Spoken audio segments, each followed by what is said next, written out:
She had $4.7 billion, a company that redefined American luxury, and a team of the most expensive engineers money could buy, and not one of them could fix her car. For 6 weeks, Amelia Vaughn watched genius after genius walk out of her private workshop with the same defeated look on their face. 6 weeks of silence, 6 weeks of, we can't find anything wrong.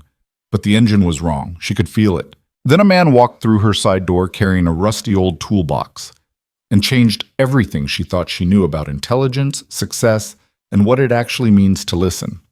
Drop a comment with your city. Let's see how far this story travels. The Porsche sat in the center of the workshop like a wounded animal that refused to show where it hurt. It was red. Not the kind of red you see on ordinary cars, not showroom red or catalog red, but a specific, almost violent shade that Amelia Vaughn had personally selected from a color swatch she'd had flown in from a small specialty studio in Stuttgart. The color had a name the studio called Karmesin Rot, deep crimson, and it caught the overhead workshop lights in a way that made the car look like it was breathing even when the engine was cold and silent, which it was right now. Cold, silent, waiting. Amelia stood at the far end of the workshop with both arms crossed, a paper cup of coffee she hadn't touched going lukewarm in her right hand. She was 30 years old. She stood 5'6" in flat boots, dark hair pulled back tight the way she always kept it during working hours. And she had the kind of face that people describe differently depending on whether they liked her. Her employees said she looked focused. Her competitors said she looked like she was calculating something unpleasant. Both groups were probably right. She'd been standing in this exact spot for 11 minutes. She knew because she'd checked her watch 3 times. Behind her, arranged in a loose semicircle that had the informal look of people trying not to appear as nervous as they were, stood the remaining members of what she privately referred to as the last resort team.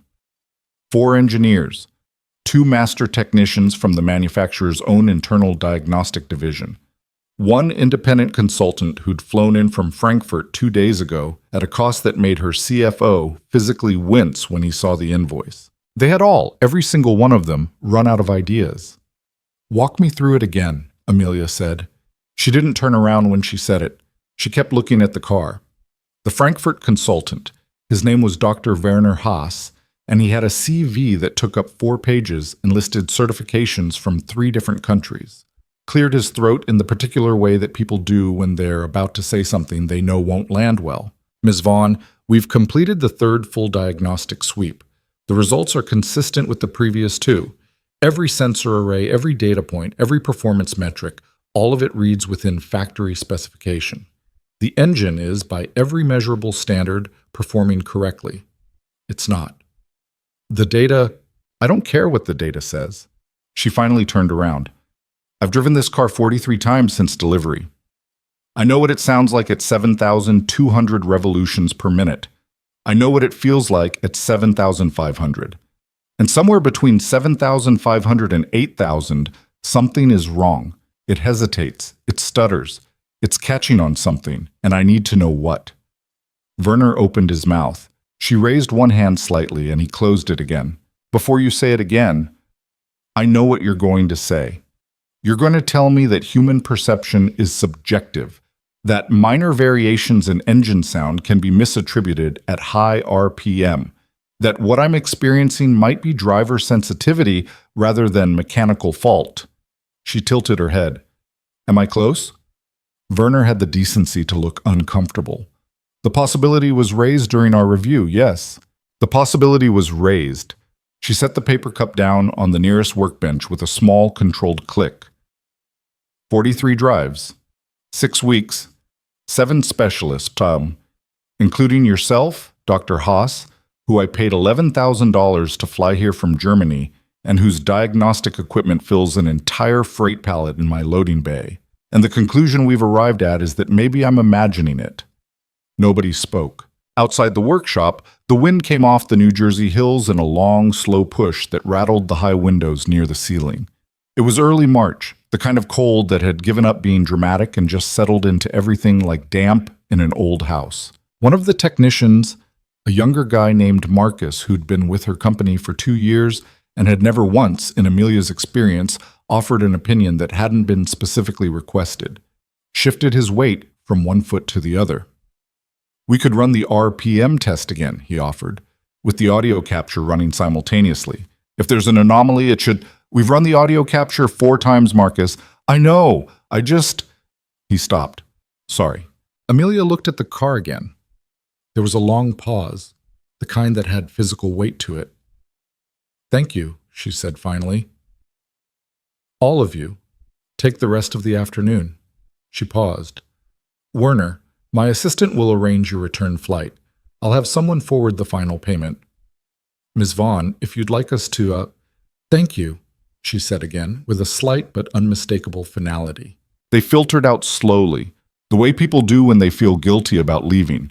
Coats were retrieved. Cases were clicked shut. The freight elevator at the back of the space hummed twice. Werner paused at the door and turned back, looking like he wanted to say something that might redeem the situation. He didn't say anything. He left. And then there was just Amelia and the car, and the workshop that cost more to run per month than most people earned in a year. She walked forward slowly and crouched down beside the front left wheel well, resting one forearm on her knee. Up close, the red was even more intense. She could see her own distorted reflection in the bodywork, stretched and curved, looking stranger than she felt. What is wrong with you? She said quietly. Not a question, exactly. More like the beginning of a very private conversation. She had not planned to be where she was at 30. That sentence was something Amelia sometimes turned over in her mind late at night. Not with regret exactly, but with the particular kind of wonder that comes from looking back at a path and realizing it was never really a path at all. Just a series of choices that happened faster than she could fully process them. Her parents had run a mid-size auto parts distribution business in central Pennsylvania. Not glamorous, not flashy. The kind of business where you knew every employee by name and worried about your margins in the shower and drove a truck with 140,000 miles on it because it still ran fine. Her father had tried, gently and persistently, to teach her that cars were honest things, that they told you the truth if you paid attention. She'd listened, more than he probably knew. At 19, she'd gotten a partial scholarship to study mechanical engineering at Carnegie Mellon. At 22, she'd burned through it in 3 years instead of 4, finished near the top of her program, and immediately taken a job she had no business having. Junior product development analyst at a mid-tier performance car startup outside Philadelphia that was 6 months away from bankruptcy and just desperate enough to hire someone who'd never actually worked in the industry. She'd saved them. Not through genius, not through some moment of cinematic inspiration, but through the thing that had always come most naturally to her, grinding. She'd worked 18-hour days for 2 years. She'd learned every part of the business that she didn't already know. She'd made mistakes that were expensive and corrected them before anyone above her fully understood what had happened. And then she'd started seeing the larger picture, what the company could be, what it wasn't, where the gap was, plus. And she'd begun working toward that instead of the version she'd inherited. By 25, she'd bought out her employer. Not with her own money, she hadn't had nearly enough of that, but with a combination of investor backing that she'd spent 14 months assembling, one meeting at a time, often in places that were not designed for business. At dinner tables in suburban New Jersey, over coffee at airport lounges, in the parking lots of performance events, where the kind of people who funded things actually showed up in person to watch the kind of product she was trying to build. She was 27 when Vaughn Performance Group turned its first significant profit. She was 28 when Forbes ran the piece. She was 29 when she stopped finding the attention interesting and started finding it mildly exhausting.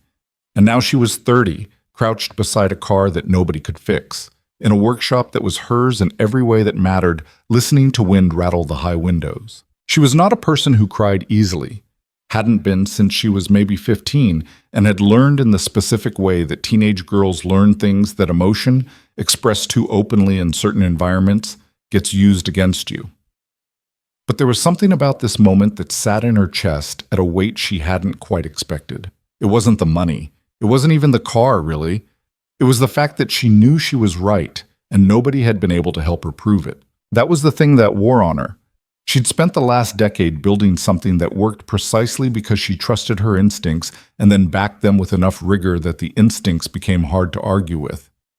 That combination, intuition and discipline running parallel, checking each other, was what made Vaughn Performance different from the 20 other companies doing something adjacent. And now her own instinct was telling her something clear and specific and true. And 7 specialists had stood in a semicircle and told her, politely and expensively, that she was probably wrong. She stood up. She pulled out her phone. She scrolled to a number she hadn't called in several years. It rang 4 times before anyone picked up. "Hey," a woman's voice, a little rough at the edges, like someone who'd been woken up from a nap she'd needed. "Amelia Vaughn. Was wondering when you'd call." "Sandra," Amelia smiled slightly despite herself. "You still doing referrals?" Sandra Park had been 3 years ahead of her at Carnegie Mellon and had since built a career as something between a talent scout and a fixer for specialized technical problems in the automotive world. She knew everyone worth knowing, and, more importantly, she knew the difference between someone with an impressive CV and someone who could actually solve things. Those were not always the same person. "Depends," Sandra said. "What have you already tried?" 7 specialists over 6 weeks. A pause. "Porsche." "How'd you know?" "You only love one car. What's the problem?" Amelia explained it. The hesitation above 7,500 revolutions per minute, the 6 weeks, the 7 specialists, the clean diagnostic results every single time. Sandra was quiet for a moment on the other end. Amelia could hear faint background noise, a television somewhere, maybe. Someone who lived a life that had evenings in it. "The systems can't find it," Amelia finished. "I'm starting to think I need someone who doesn't use systems." Another pause, longer this time. "There's a guy," Sandra said. His name was Ethan Cole. Sandra explained him in the way she always explained the people she sent, briefly and without editorializing, because in her experience, the editorializing was what made clients either too skeptical or too hopeful before they'd seen anything real. 32 years old, based in Clifton, New Jersey. Ran a 2-bay independent repair shop he'd inherited from his father, who had built it from nothing over 30 years, and died of a heart attack on a Tuesday afternoon 18 months ago, before he'd gotten to see his son take over properly. "He's good?" Amelia asked. "He's the best diagnostician I've ever seen work. I've sent him 2 jobs in the last year. Both were things nobody else could figure out. Both were solved within a day." "What's his background? Certifications? Training?" There was a brief pause that might have contained a small laugh. "His background is that his father was phenomenal at what he did, and Ethan watched him do it for 20 years and absorbed it. He doesn't have a lot of paper on the wall." "Sandra, I know what you're about to say. My last specialist had 4 pages of certifications. And he couldn't fix your car." Amelia didn't have an immediate response to that. "Look," Sandra said, "I'm not telling you to hire him. I'm telling you to let him look at it. If you can't find it, you're exactly where you are now. You've lost an afternoon." The call she made to Ethan Cole the next morning was a short one. She introduced herself, and yes, he knew who she was. He said it quietly and without particular excitement, the way someone confirms they've heard of a city rather than expressing any deep feeling about it. She explained the problem. He asked 3 questions. How many miles on the engine, whether the issue occurred consistently or intermittently, and whether the hesitation was accompanied by any change in exhaust tone. She answered all 3. He was quiet for a moment. "I can come Thursday," he said. "I'd prefer tomorrow." A pause that didn't feel like reluctance exactly, more like someone shifting something around in their head to make space for a new arrangement. "Tomorrow works. What time?" 8. "I'll be there at 8. She almost said, "Bring whatever diagnostic equipment you need," and then stopped herself, because she had no idea what he used or didn't use, and for some reason asking felt presumptuous in a way she couldn't entirely explain. "Is there anything you need me to have prepared?" she asked instead. "Just make sure the engine's cold when I get there." Oh. He arrived at 8:03, not 8 o'clock, not 8:15, 8:03, which was the kind of time that suggested someone who'd tried to be exactly on time and hit a small piece of traffic they couldn't have predicted. Amelia was already in the workshop. So was Marcus, who'd been assigned to be present in case anything needed to be retrieved or operated, and who was trying to look useful while doing very little. And the side door opened, not the main bay doors, but the smaller personnel entrance at the east wall. And Ethan Cole walked in.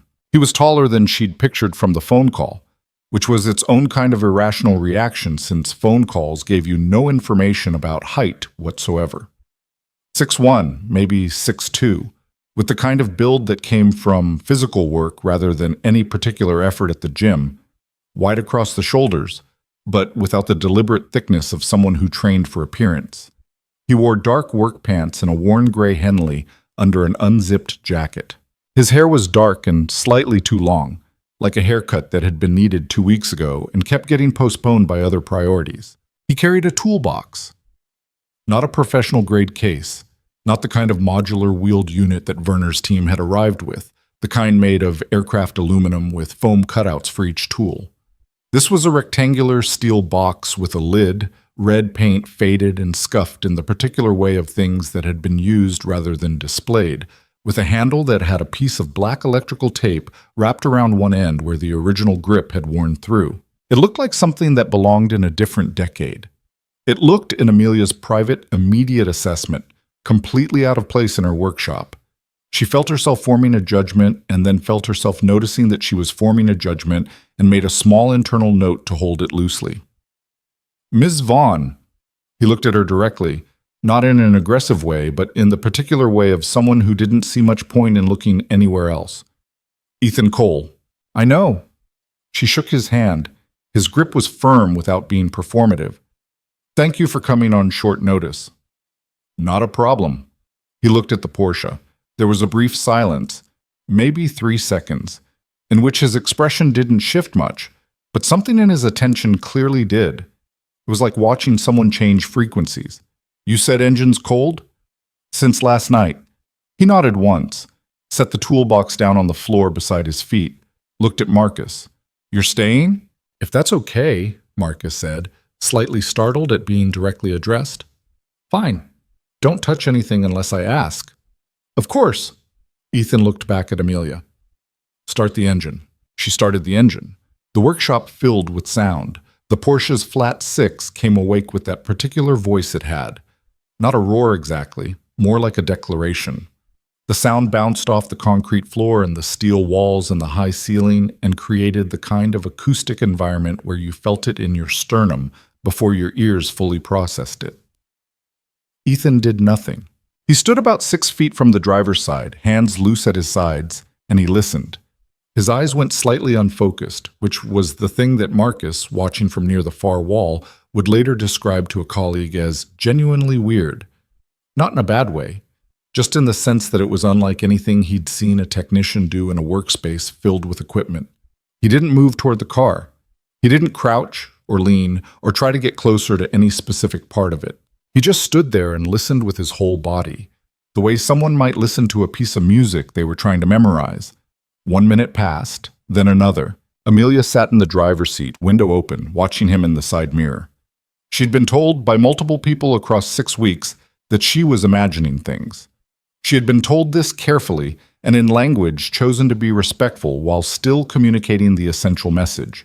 The data doesn't support your perception.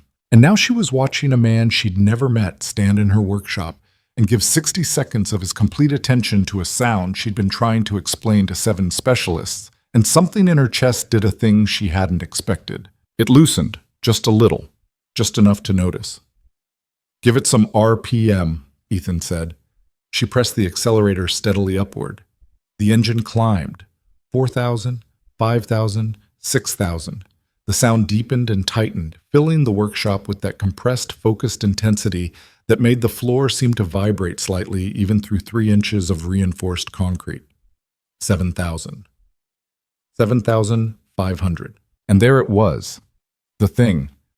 The almost nothing, the fractional catch, the tiny, almost imperceptible stutter that had been driving her insane for 6 weeks, and that 3 different sets of diagnostic equipment had looked her in the face and told her did not exist. Ethan heard it. She saw it happen. She saw his chin drop by maybe a 1/4 inch. His eyes came back into focus. His head turned slightly toward the front right quadrant of the engine bay with the precision of someone following a sound to its source. She let the RPM drop. Again, he said. She ran it up again. 7,500. The stutter. He moved for the first time, not toward the front of the engine bay, toward the side. He crouched down beside the intake housing with his head tilted, listening at a different angle. One more time. Hold it at 7,500 as long as you're comfortable. She held it. The engine screamed its controlled scream. The stutter happened again like a clock skipping a tick. Ethan put one hand, flat, palm down, against the intake housing. Then he stood up. I know what it is, he said. Marcus looked up from his tablet. Amelia turned off the engine. The workshop went quiet in the particular way of a space that had been very loud and then suddenly wasn't. What? She said. Air leak. Intake system. There's a clamp back here.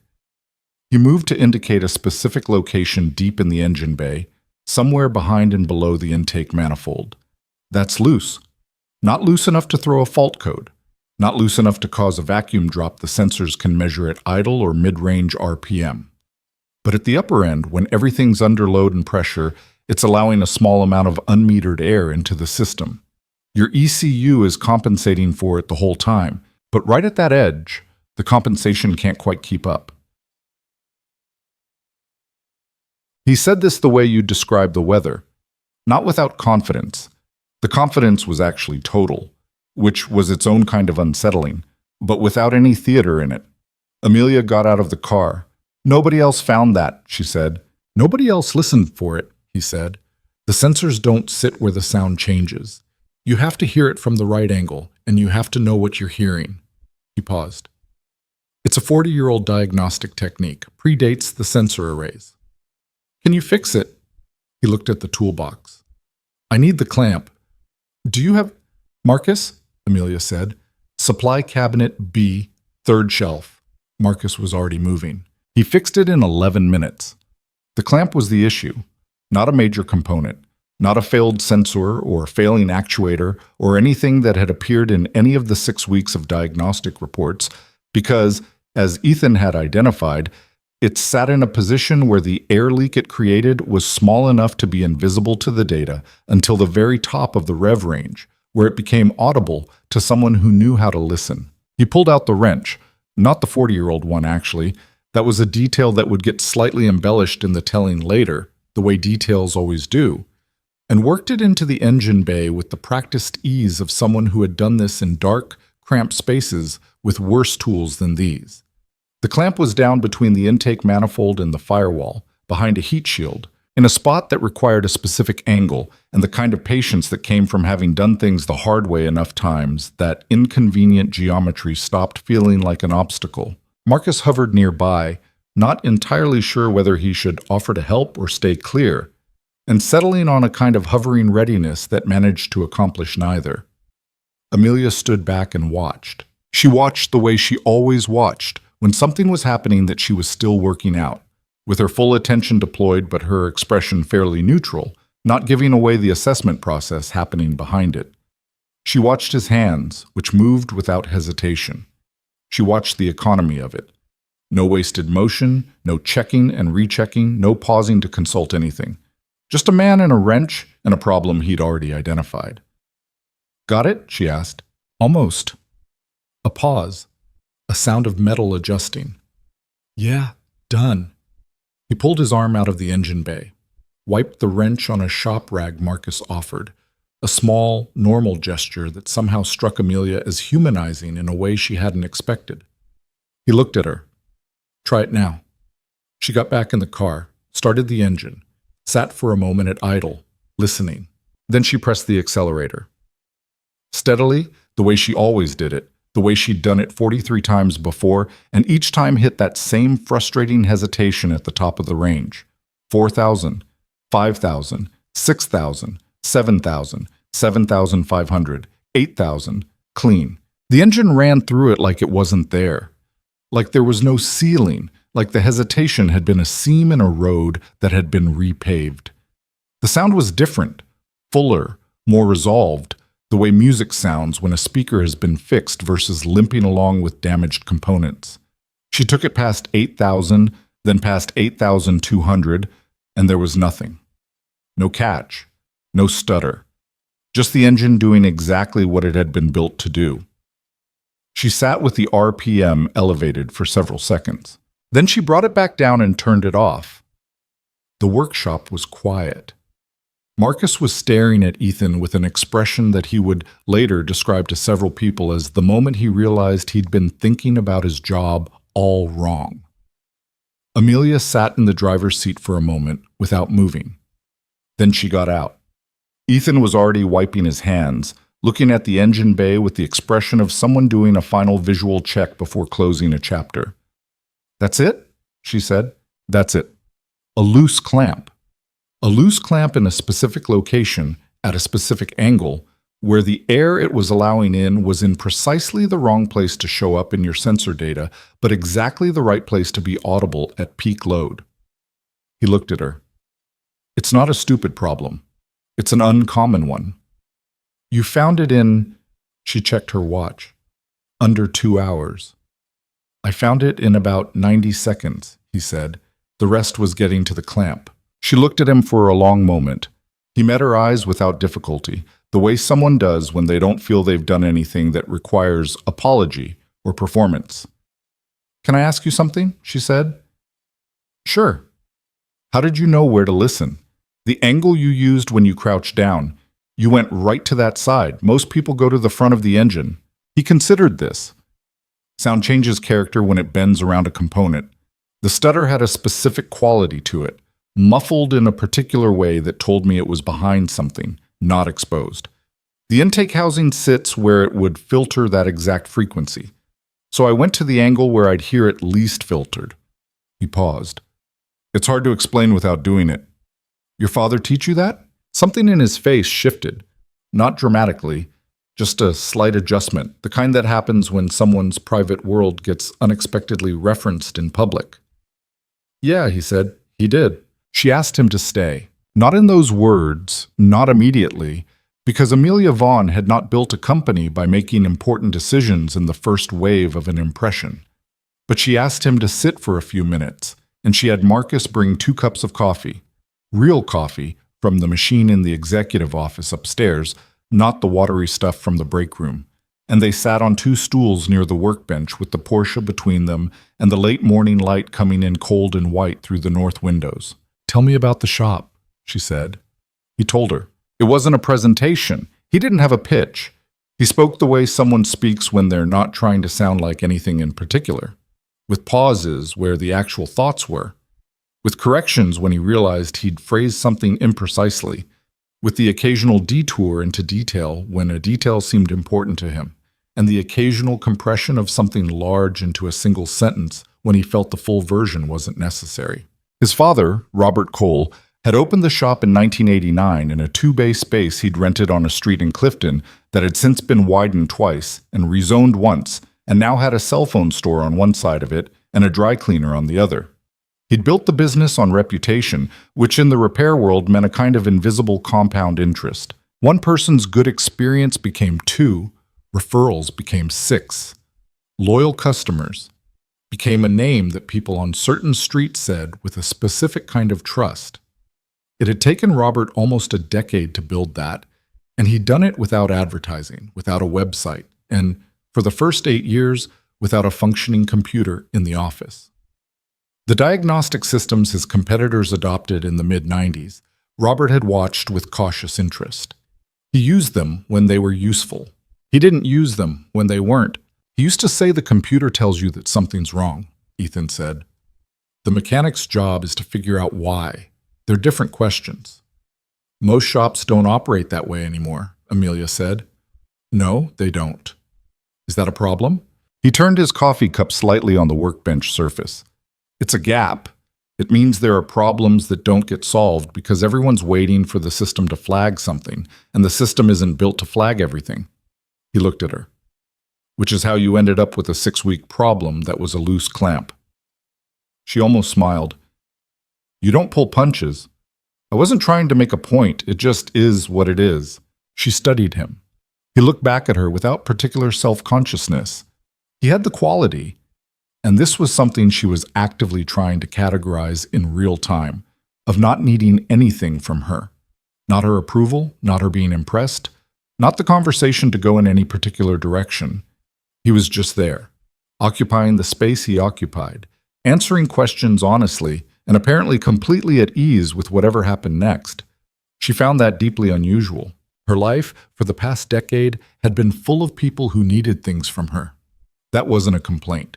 It was a condition of success, of being the person at the top of a structure that a lot of other people depended on.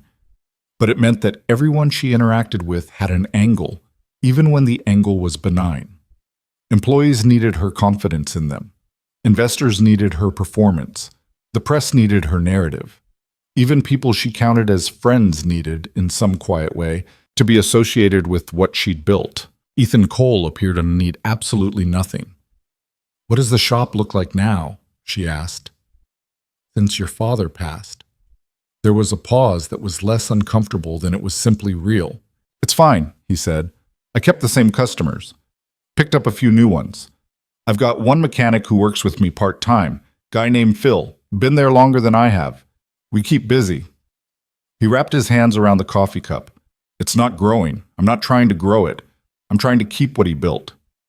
"That sounds," she stopped, "like I'm limiting myself." He said it without defensiveness. "Maybe, but it's mine, and it was his, and it works. Not everything needs to be bigger than it started." She looked at him for a moment. "I'm not judging you. I know you're not." A brief pause. "You were going to say something, though." "I was going to say it sounds intentional," she said, "which I respect more than I respect growth for its own sake." He looked at her slightly differently after that, like a small recalibration had occurred. "Do you have a daughter?" she asked. Sandra had mentioned it briefly, and Amelia found it coming up in her mind. "Yeah, Maya, she's 8. Something happened in his expression. Not a transformation, nothing dramatic, just a kind of warming that was different from the focused, competent attention he'd been giving to every other part of the conversation. "She thinks cars are boring, but she likes the shop because she can draw on the whiteboards in the office." "What does she draw?" "Whatever's in her head. Last week it was a map of an island she invented with roads that went in spirals instead of lines." He paused. "She said spiral roads would make driving more interesting." Amelia laughed. It surprised her slightly. Not the laugh itself, but the genuineness of it. "She might be right." "She usually is," Ethan said, which is a little terrifying for what the teenage years are going to look like. What? The conversation lasted nearly 40 minutes.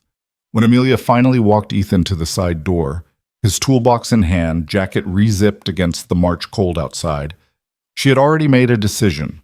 She hadn't entirely worked out the specifics yet, and she didn't believe in making specific offers before she'd thought them through. But the decision itself was clear.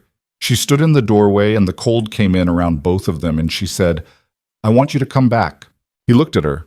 "To look at the car? To look at the company?" A beat. "I have a shop," he said. "I know you do. I'm not asking you to give it up." She leaned against the doorframe. "I'm asking you to come back tomorrow and walk through my diagnostic division, because I think you saw something in 20 minutes that my team hasn't seen in the 3 years we've been running this facility, and I think that's worth a conversation." He was quiet for a moment.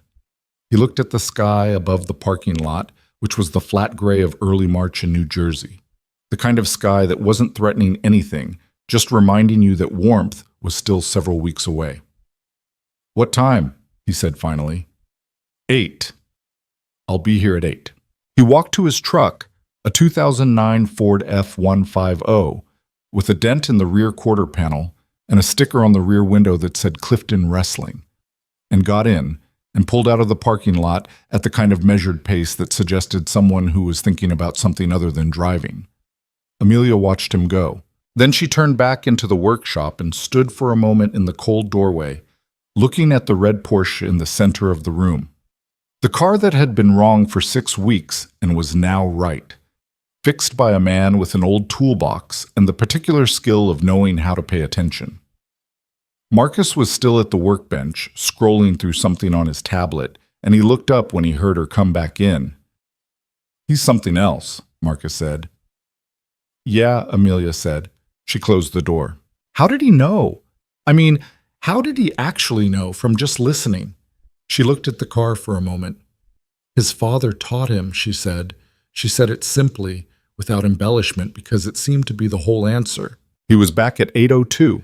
Amelia was already in the facility when his truck pulled into the lot. She'd been there since 6:30, which was not unusual for her, though she'd told herself the early arrival had nothing to do with wanting to be ready before he got there. She'd reviewed the diagnostic division's last 6 months of operational reports over coffee. She actually drank this time, making notes in the margins in the precise, compressed handwriting she'd developed sometime in her mid-20s, when she'd realized that the notes she took for herself needed to be fast, and the notes she took for presentations needed to be legible. And these were not the same skill. The diagnostic division occupied the east wing of the facility, a long, high-ceilinged space connected to the main workshop by a corridor wide enough to move vehicles through. It held 12 service bays, 2 dedicated alignment stations, a climate-controlled room for electronic diagnostics that everyone called the clean room, even though it wasn't technically a clean room in any professional sense, and approximately $2 million worth of equipment that had been purchased over 3 years, and that Amelia, looking at it now with Ethan's 90-second engine diagnosis fresh in her memory, was beginning to think about differently than she had before. He came through the main entrance at 8:02, toolbox in hand, though today it struck her as less out of place than it had the morning before. Maybe because she knew now what was in it, or rather, what wasn't. He hadn't opened it once during the diagnosis. It had just sat on the floor beside his feet while he listened. Coffee? She offered. Already had some. Thank you. She walked him through the corridor and into the diagnostic wing without preamble, because she'd learned yesterday that he was the kind of person who appreciated the direct approach. She didn't explain what she was showing him as they walked. She wanted to see what he saw before she told him what she thought. He was quiet for the first few minutes. He moved through the space the way he'd moved around the Porsche the day before, not with the fast, efficient scan of someone running a checklist, but with a slower, more deliberate attention, like he was learning the room before he formed any opinions about it. He stopped at the first bay. A technician named Derek, 26, 2 years out of a technical program in Trenton, excellent with computers, a little stiff in the mornings, was running a diagnostic on a black SUV that belonged to a client Amelia had brought in specifically to demonstrate the division's work to a prospective fleet contract. The diagnostic screen was showing a cascade of data, color-coded and graphed, and Derek was studying it with the focused attention of someone reading a very dense report. Ethan watched him for about 30 seconds. "What's the problem?" he asked Derek.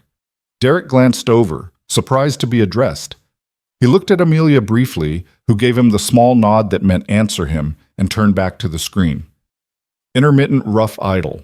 Client says it happens in cold weather, mostly below 40 degrees, usually in the first 3 minutes after start. Cleared up on its own twice before they brought it in. What does the diagnostic say? Oxygen sensors reading slightly lean in bank 1, but it's borderline. Might be calibration drift rather than an actual fault. Fuel trims look okay. No stored codes. Ethan looked at the SUV. Have you started it cold this morning? It came in already warmed up. So you haven't heard the idle issue yourself. A pause. No. But the data? The data is from when it was warmed up, Ethan said, not unkindly, just with the precision of someone who didn't see any reason to soften a logical observation. What does it do cold? Derek turned back to the screen, which was still cascading data from the warmed-up vehicle, and didn't immediately answer, which was itself an answer. Amelia watched Ethan's expression. He wasn't frustrated. He wasn't contemptuous.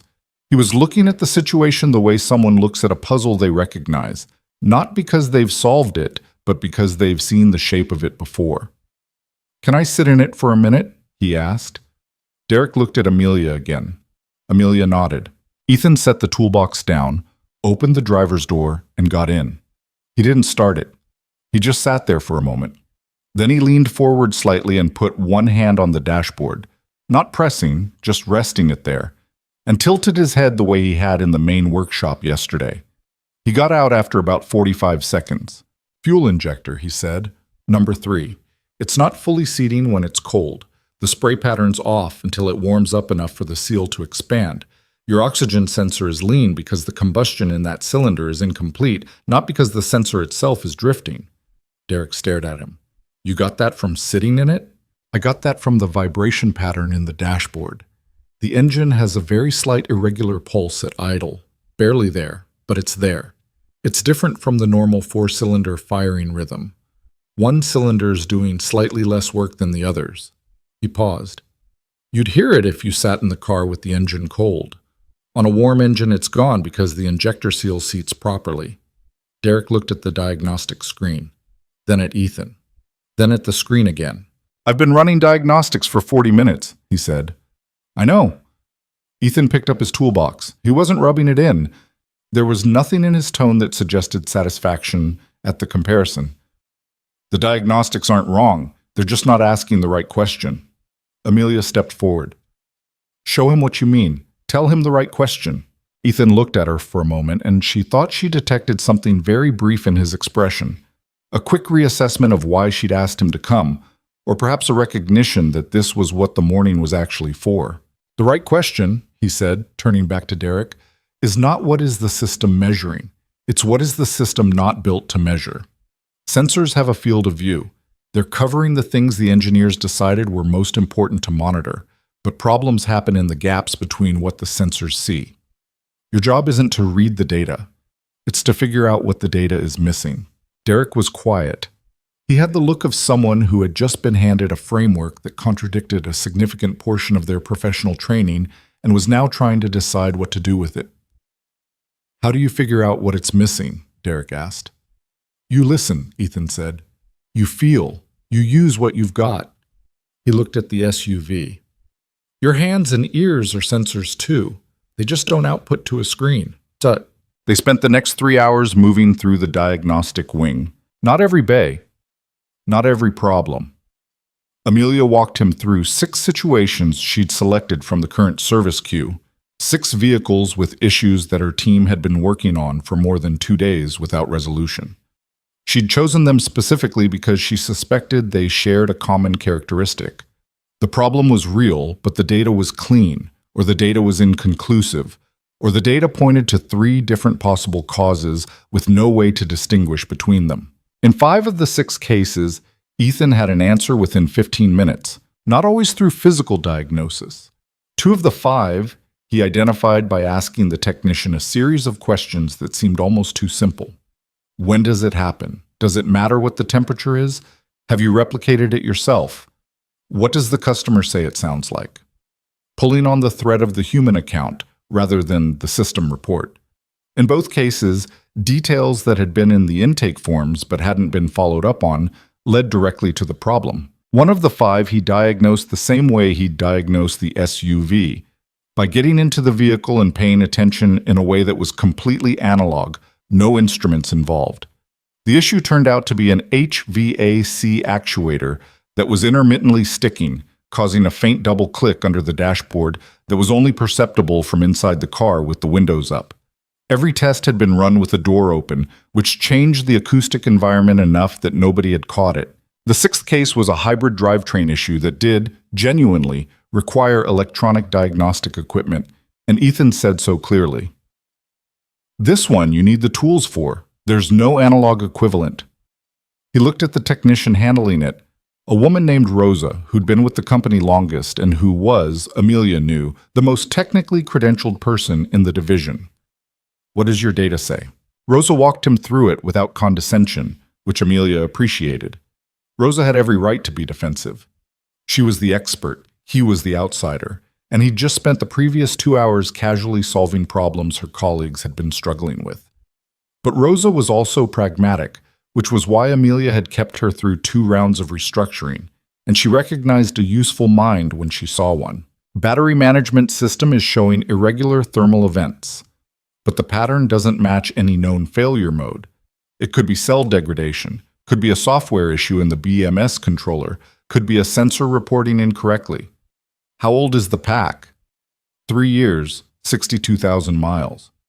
What's the charge history? Has it been fast charged repeatedly? Rosa checked her notes.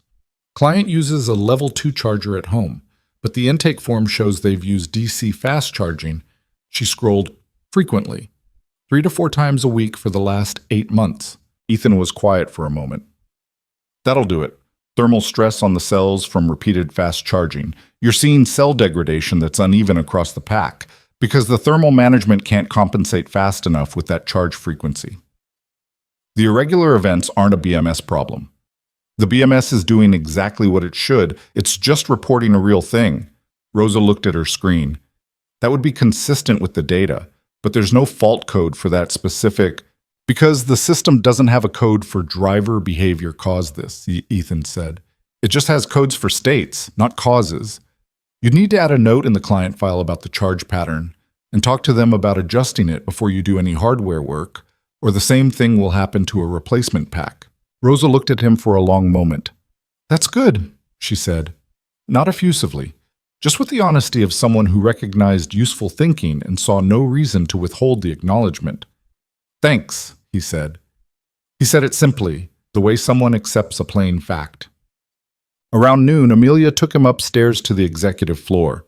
Not the formal conference room, but the smaller space at the end of the corridor that she used for working lunches, which had a round table and large windows and no speakerphone because she'd had the speakerphone removed after a period of 3 weeks in which every meeting had felt like a conference call, even when everyone was physically in the room. Someone had left sandwiches on the table. She didn't ask who. Her assistant had a way of anticipating things that Amelia had long since stopped querying and simply appreciated. They sat. Outside the windows, the March sky had softened slightly, a thin warmth trying to work through the clouds without quite succeeding. You didn't tell me this was a job interview, Ethan said. She looked up from unwrapping her sandwich. It wasn't. Walking me through 6 service cases and watching how I handle them. I was showing you the operation, she said. He looked at her with an expression that was not unfriendly but was also not willing to let that pass without comment. Okay, she said. I was also evaluating whether what I saw yesterday was consistent or a one-time thing. And? Consistent. She set the sandwich down. Ethan, I want to be direct with you. Please. My diagnostic division is good. The people in it are trained, and most of them are genuinely talented, and they care about doing their jobs well. But there is a fundamental skill missing from the entire operation, and it's not a skill you can hire for by looking at certifications, because the certifications don't cover it. What you did this morning, the way you looked at those 6 problems, that's not a technique. It's a discipline, and it's one my entire team is missing. He was quiet. He'd picked up his own sandwich, but he wasn't eating it. What I want, she continued, is for you to come here 2 or 3 days a week and work with my team, not as a consultant they call when something goes wrong, as someone embedded in the daily operation who is actively teaching them to think differently about diagnosis. I'm not a teacher, he said. You were a teacher this morning for 3 hours without trying. He thought about that. She watched him think about it, the real version of it, not the polite pause that people use before they say the thing they'd already decided to say. I have a shop, he said. I know. Phil can't run it alone. He's good, but he's not. He stopped. It's my father's shop. I know that too. You're not asking me to close it? Absolutely not. 2 or 3 days here, the rest at Clifton. We'd schedule around your hours. She paused. And your daughter's school schedule. He looked at her. Something shifted in his expression. Not quite surprise, but a recalibration. Sandra told me, Amelia said, and you mentioned it yesterday. I'm not trying to make a point with it. I'm just saying I'm aware that your time isn't abstract. It's structured around specific things that matter more than work. He was quiet for a moment. Most employers don't say that in the first conversation. Most employers are full of it when they say it later, she said. I'm saying it now so we both know where we stand. He set the sandwich down and looked at the table for a moment. Not in the way people do when they're performing reluctance. She'd seen enough of that to know the difference. He was actually thinking, weighing something that had real weight to it. What would the arrangement look like? He said finally. She laid it out. The days, Tuesday, Wednesday, Thursday, which kept his Mondays and Fridays for the shop and bracketed the week in a way that maintained his core operation. The compensation, which she named directly rather than offering to have someone send paperwork, because she'd learned that naming a number early saved everyone the theatrical dance of proposals and counterproposals. The scope, embedded in the diagnostic wing, access to all 6 bays and all current cases, with the understanding that he wasn't there to fix specific problems, but to change how the team approached problems. "I'm not looking for a consultant," she said again. "I'm looking for a different kind of intelligence in the room." He looked at her for a long moment. "You're going to have resistance," he said. "Rosa's good. Marcus has potential, but there are 3 guys in there who've been doing this the same way for a long time, and they're not going to love someone walking in and telling them they've been doing it wrong. I know that." "And you're okay with it being difficult?" "I'm okay with useful things being difficult." She met his eyes. "Are you?" The smallest pause. "Yeah," he said. "I am." They settled it over the rest of the lunch, not with a handshake exactly, more with the mutual acknowledgement of 2 people who'd made a decision and saw no reason to ornament it further. She would have the paperwork drawn up and sent to him by the end of the week. He would start the following Tuesday.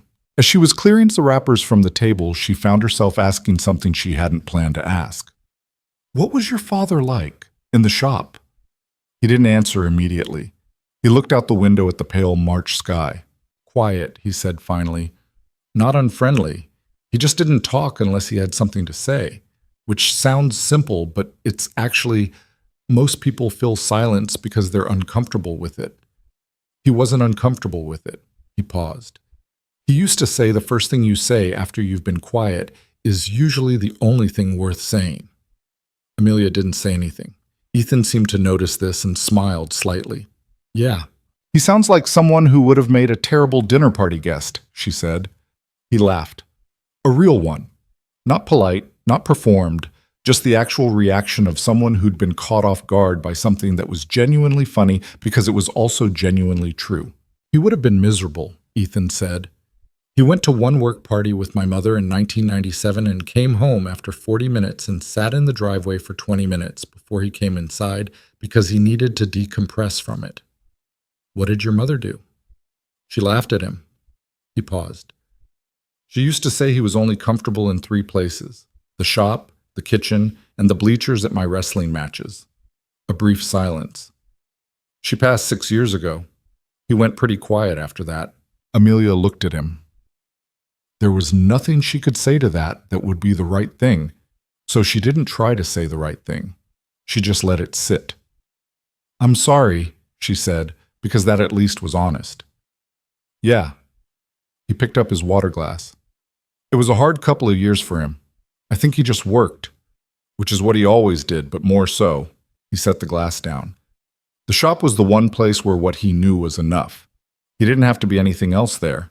She thought about that on the drive home that evening, about the shop as a place where what you knew was enough, about whether she had a place like that, or whether she'd spent the past decade building something that was impressive and consuming and genuinely hers, but that had never quite become a place where she could just be what she was and have that be sufficient. She didn't arrive at a clean answer, but the question stayed with her. Tashk. Tuesday came with low gray clouds and a temperature that hadn't made up its mind.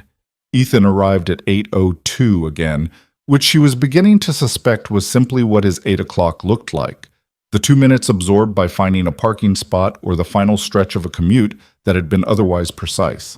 He came through the main entrance, signed in at the security desk with the slight awkwardness of someone who wasn't yet accustomed to the sign-in process, and walked to the diagnostic wing. Amelia watched him go from the second-floor corridor window, not in any covert way, just from the angle she happened to be standing, and noticed that he'd brought the toolbox again, which she'd half wondered about. The morning started badly. Not catastrophically, not with any single dramatic incident, just the particular low-grade friction of a new presence in an established environment. The technician whose reception was coldest was a man named Gary Buell, 44 years old, 17 years in the automotive industry, a career that had started at a dealership and moved through several shops before landing at Vaughn Performance 2 years ago. Gary was good at his job in the way that competence and habit can blend into a single thing. He did his work efficiently, produced reliable results, and operated within a set of procedures that he trusted because they'd worked before. He also had the specific defensiveness of someone who recognized a challenge when it walked through the door. He didn't say anything overtly hostile. He just didn't engage. When Ethan stopped near his bay, where Gary was running an alignment check on a GT3 that had been brought in after a track day, Gary kept his eyes on his screen and offered no greeting and answered Ethan's single question with the minimum syllables required. "What are the front specs reading?" Ethan asked. "Within tolerance," Gary said. "Which side is higher?" A pause. "Left front is at the top of the tolerance window. Have you looked at the front subframe mounts? The alignment is within tolerance." Ethan didn't push it. He looked at the car for a moment with that particular attention he had, and then moved on. Amelia, who had been close enough to hear the exchange while appearing to review something on her tablet, watched Gary go back to his screen with a set to his jaw that was trying to be neutral and wasn't quite. Later that morning, she heard the same exchange repeated in different form at a different bay with a different technician. A man named Steve, who was less hostile and more dismissive, which was its own kind of wall. "I've got a process for this," Steve said, after Ethan had asked a question about an approach he was using on a fuel system issue.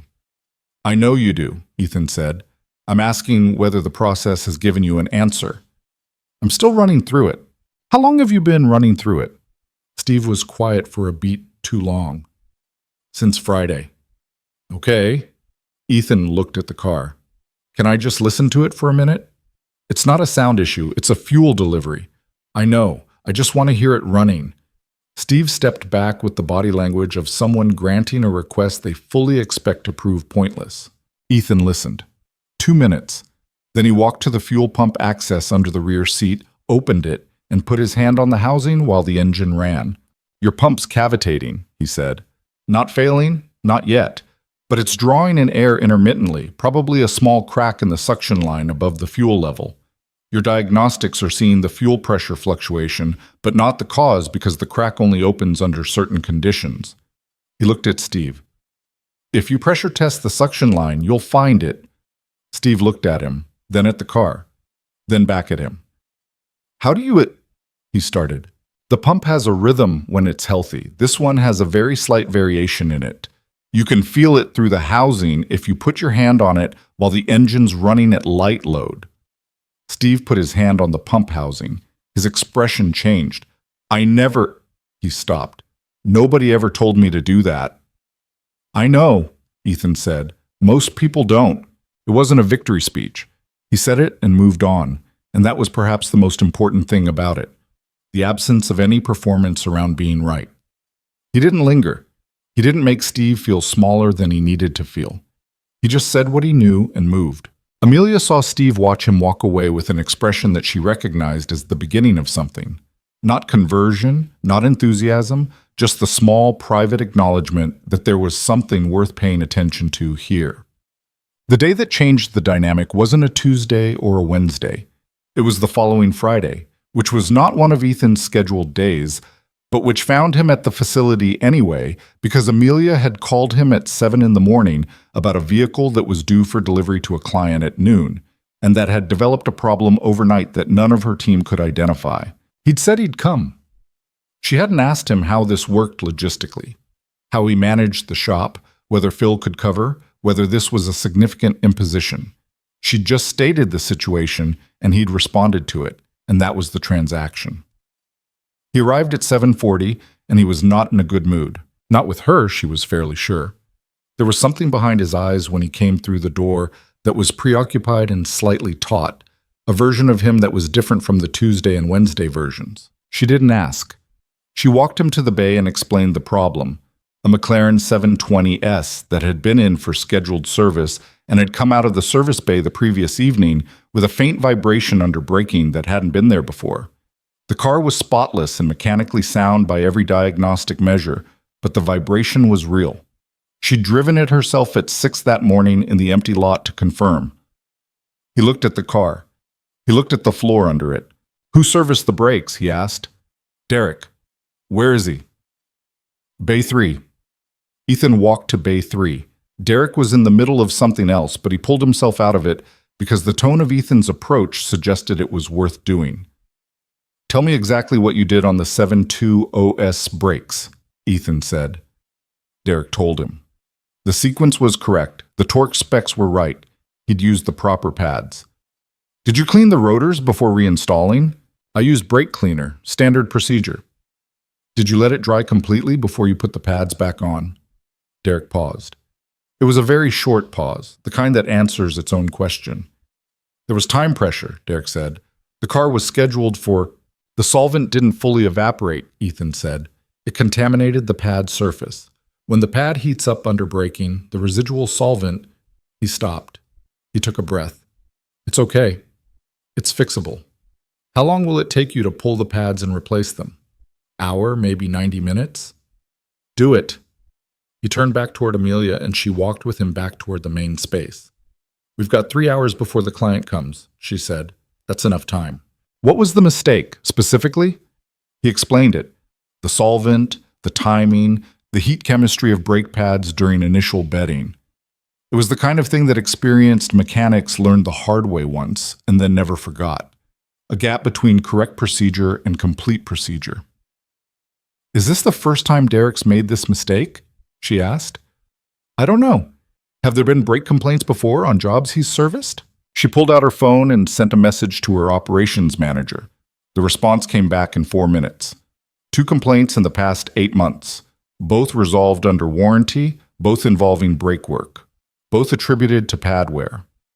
"They weren't pad wear," Ethan said. "No."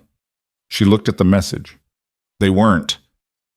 He doesn't know he's been making the same mistake. The feedback loop is broken. The customer complains, it gets resolved. Nobody traces it back to the specific procedure. Amelia looked at him. "That's a management problem." "Yeah." He said it without softening it, but also without making it an accusation. A system that fixes symptoms instead of tracking causes doesn't learn from its mistakes. She stood with that for a moment. "That's the thing you keep coming back to, isn't it?" she said.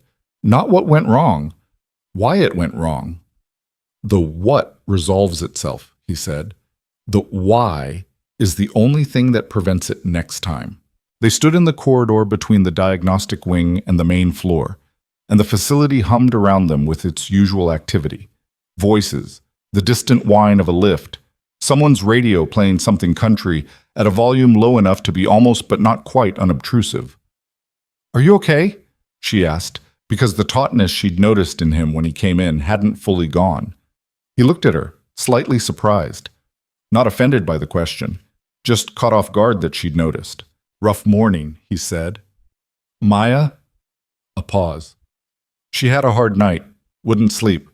I had to leave her with a neighbor, and she—" He stopped. "She was fine. She knows Mrs. Adler, but she didn't want me to go, and I—" He stopped again. "Some mornings it's harder to leave." Amelia didn't say anything immediately. She looked at him.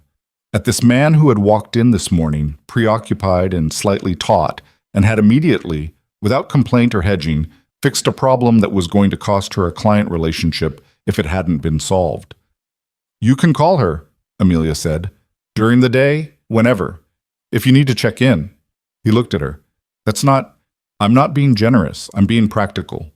You're more useful to me present than distracted." The smallest pause. "Okay.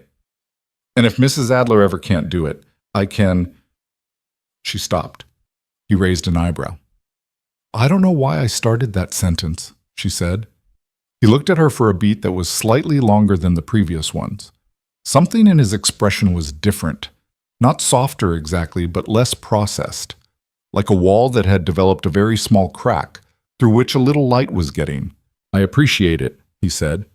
And then, because he was Ethan Cole, and not the kind of person who let moments become more than they were before they were ready to be. "I should go check on Derek." "Right," she said. "Go." He went.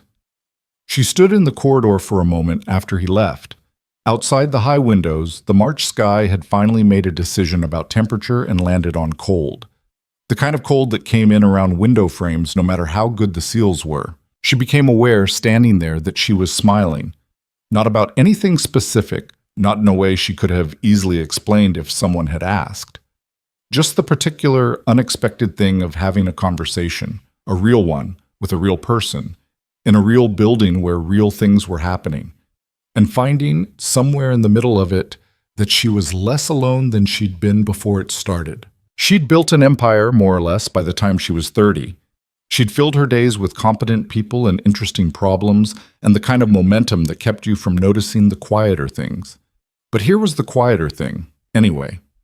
Standing in the corridor between the diagnostic wing and the main floor, wearing her work boots and a flannel she'd forgotten to change out of, smiling at nothing in particular. She caught herself, shook her head slightly, and went back to work. The third week started with Gary Buell deciding he'd had enough. It didn't happen as a confrontation, not at first. It happened the way most workplace friction happens, which is quietly and at the edges, in small decisions that accumulate meaning before anyone names them.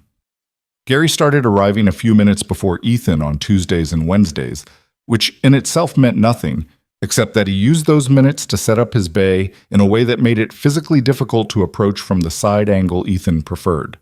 Carts positioned just so, a rolling tool chest angled to narrow the space. Nothing anyone could point to, just a perimeter, established without words. Amelia noticed it on the second Tuesday of Ethan's third week. She noticed it the way she noticed most things in her operation, from a slight distance, without immediately reacting, gathering information before deciding whether a reaction was warranted. Ethan noticed it too. She was fairly certain of that.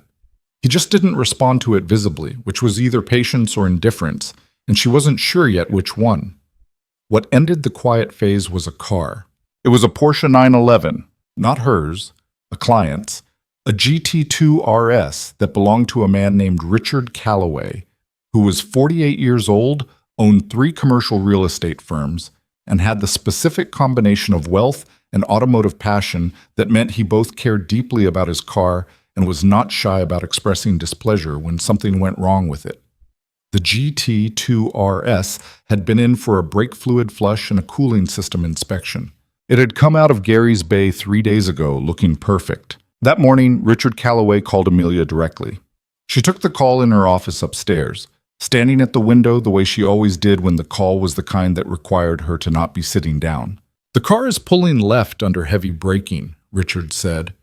His voice had the controlled quality of someone who was choosing to be reasonable in the first conversation with the understanding that the second conversation might be less so. "I drove it to the track in Millville yesterday. First hard stop from 110, it went left. Second stop, same thing. I came off the track before I put it into a wall." "I'm sorry, Richard. Can you bring it in today? I've already had it trailered. It's in your lot right now." She went down. Gary was already at the car when she arrived at the bay.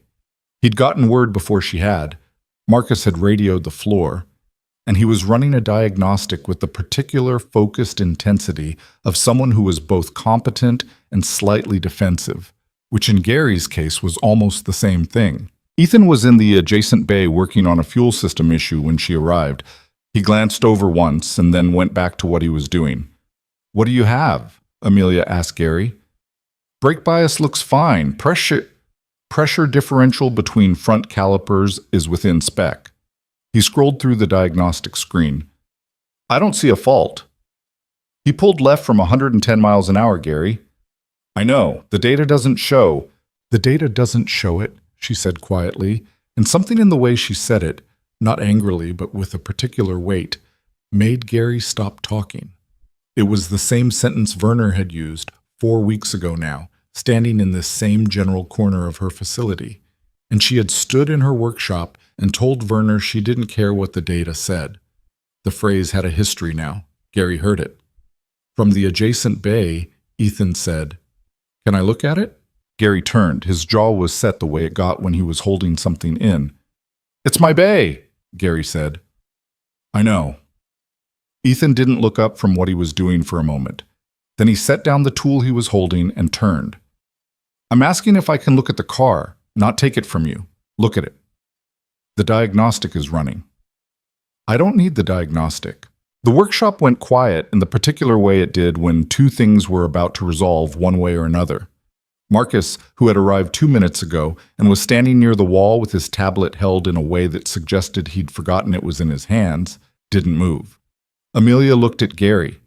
Gary looked at the car. Then he stepped back 3 feet, which was not an invitation, but was at least an absence of obstruction. Ethan walked over. He didn't go to the brakes first. He went to the front left wheel well and crouched down, looking at the caliper mount. Then he went to the front right and did the same. He stood up and walked to the front of the car and crouched again, looking along the line of the lower control arm from a very low angle. "Who torqued the left front caliper bracket?" he asked. Gary was quiet for exactly 1 beat too long. "I did," he said. "It's at the low end of spec, which means under heavy braking, when the caliper has to resist the full deceleration force. It's flexing slightly. Not enough to fail. Not in normal driving, but on a hard stop from over 100, the flex is enough to change the bite geometry on the left front by a couple of degrees." He stood up and looked at Gary directly. "If you torque it to the middle of spec and road test it, it'll be fine." Gary's face did something complicated. Not rage. He was too controlled for that. But there was something moving behind his eyes that was uncomfortable to watch. The specific expression of someone who was being shown a mistake they'd made in front of people whose opinion they cared about. "I followed the procedure," Gary said. "I know. The procedure says within spec. It doesn't say where in the spec is appropriate for track use." Ethan's voice was even, not conciliatory. He wasn't softening the thing, but not brutal either. For a street car, the low end of the window is fine. For something that's going to see heavy braking at triple digits, you want to be at the middle or above. That should be in your intake assessment when a car has track use noted. He paused. "Does your intake form ask about intended use?" Amelia said, "It asks about annual mileage." "That's not the same question." She held his gaze. "No, it's not." Gary picked up a torque wrench without another word and went to the left front caliper bracket and worked in shunts. The sound of metal finding its correct tension was the only thing in the bay for a moment. Ethan went back to the fuel system in the adjacent bay. It was Rosa who said later, while the shop was between cars and a few of the technicians were eating lunch in the break room at the back of the East Wing, that what she'd witnessed that morning was the most competent management of a tense situation she'd seen in 17 years in the industry. She said it to Marcus, who agreed with her, who also noted that Ethan hadn't managed the situation at all. He'd just responded to it factually and left Gary with no one to be angry at except himself, which was the purest form of resolution because it didn't create a counter-narrative. Marcus wrote that down. He'd been writing a lot of things down lately. Gary didn't say anything for the rest of the day, but at 4:45, just before the end of the shift, he walked past Ethan's bay and stopped. "The intake form," he said. "I can rewrite the intended use section." Ethan looked up. "That would be useful." "I'll have a draft by Thursday." Okay, that was it. Gary walked out. Ethan went back to the fuel system. Amelia, who had been in the corridor near the bay when it happened, kept walking and did not look back. Some things only worked if you let them close quietly. Well, the call from Sandra came on a Wednesday afternoon in the 4th week, while Amelia was in her office reviewing numbers for the quarterly board presentation that was now 11 days away. "Heads up," Sandra said, skipping her usual opening. "There's a piece coming." Amelia set down her pen. "What kind of piece?" "Automotive industry feature, Drive and Performance magazine. You know them?" "I know them. They've got a writer working on a story about diagnostic innovation in independent performance shops. Someone talked. I don't know who. But they've apparently heard about a single mechanic solving in an hour something a manufacturer's team couldn't solve in 6 weeks inside a Vaughan performance facility." A pause. "Your name is in the story." Amelia sat back. "Ethan know?" "I haven't told him. I called you first." "Who's the writer?" "Woman named Claire Ostrowski. She's good. Not a hit piece person, but she's thorough. And if you don't get ahead of it, the story that gets written is whatever she could piece together from secondhand information. Does she have the technical details? She has the broad strokes. She doesn't know the intake clamp specifically. She knows the duration. 6 weeks, one mechanic, fixed it. And she knows enough about your diagnostic division's track record to frame it as a larger conversation about over-reliance on technology. Amelia was quiet for a moment, looking at the numbers on her desk that suddenly seemed less important than they had 3 minutes ago. Does Ethan know about the story at all? Not from me. Okay, she thought. Can you hold Ostrowski off for a week? I can try. She's on deadline. Try. She ended the call and sat with it for a moment. Then she went downstairs. Ethan was in Bay 5, working with a younger technician named Kayla, who'd been with the company 8 months and who had, over the past 3 weeks, turned into what Amelia privately thought of as Ethan's most receptive student. Not because she was the most experienced, but because she was the only one who'd completely abandoned the defensive posture and was simply openly trying to learn. She asked questions constantly. Not good questions always, but honest ones, which Ethan seemed to prefer. You're bending your wrist wrong on that angle, Ethan was saying when Amelia arrived. He was standing beside her at the front of a BMW M5 with one hand guiding the position of a probe she was running along the intake manifold. You want the probe to float. If your wrist is tense, you're transmitting your own movement into what you're feeling. Relax it. Kayla adjusted. Her expression changed. Oh, she said. Yeah, I can feel the difference. What do you feel? It's like there's a slight vibration on the left side that's not there on the right. What does that tell you? There's something different happening on the left. More specific. A restriction? What kind? She thought. Carbon buildup? On the port? Ethan nodded. Get a borescope on port 4. Tell me what you see. Kayla moved to get the borescope, and Amelia stepped into the bay. Ethan straightened up. There's a piece coming, she said, in drive and performance, about what happened with my car. She paused.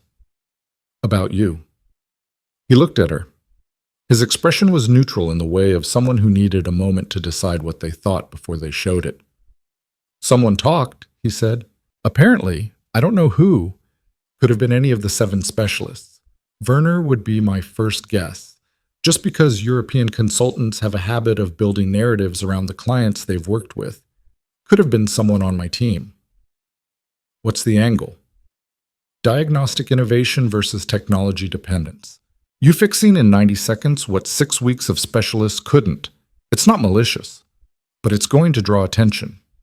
He was quiet.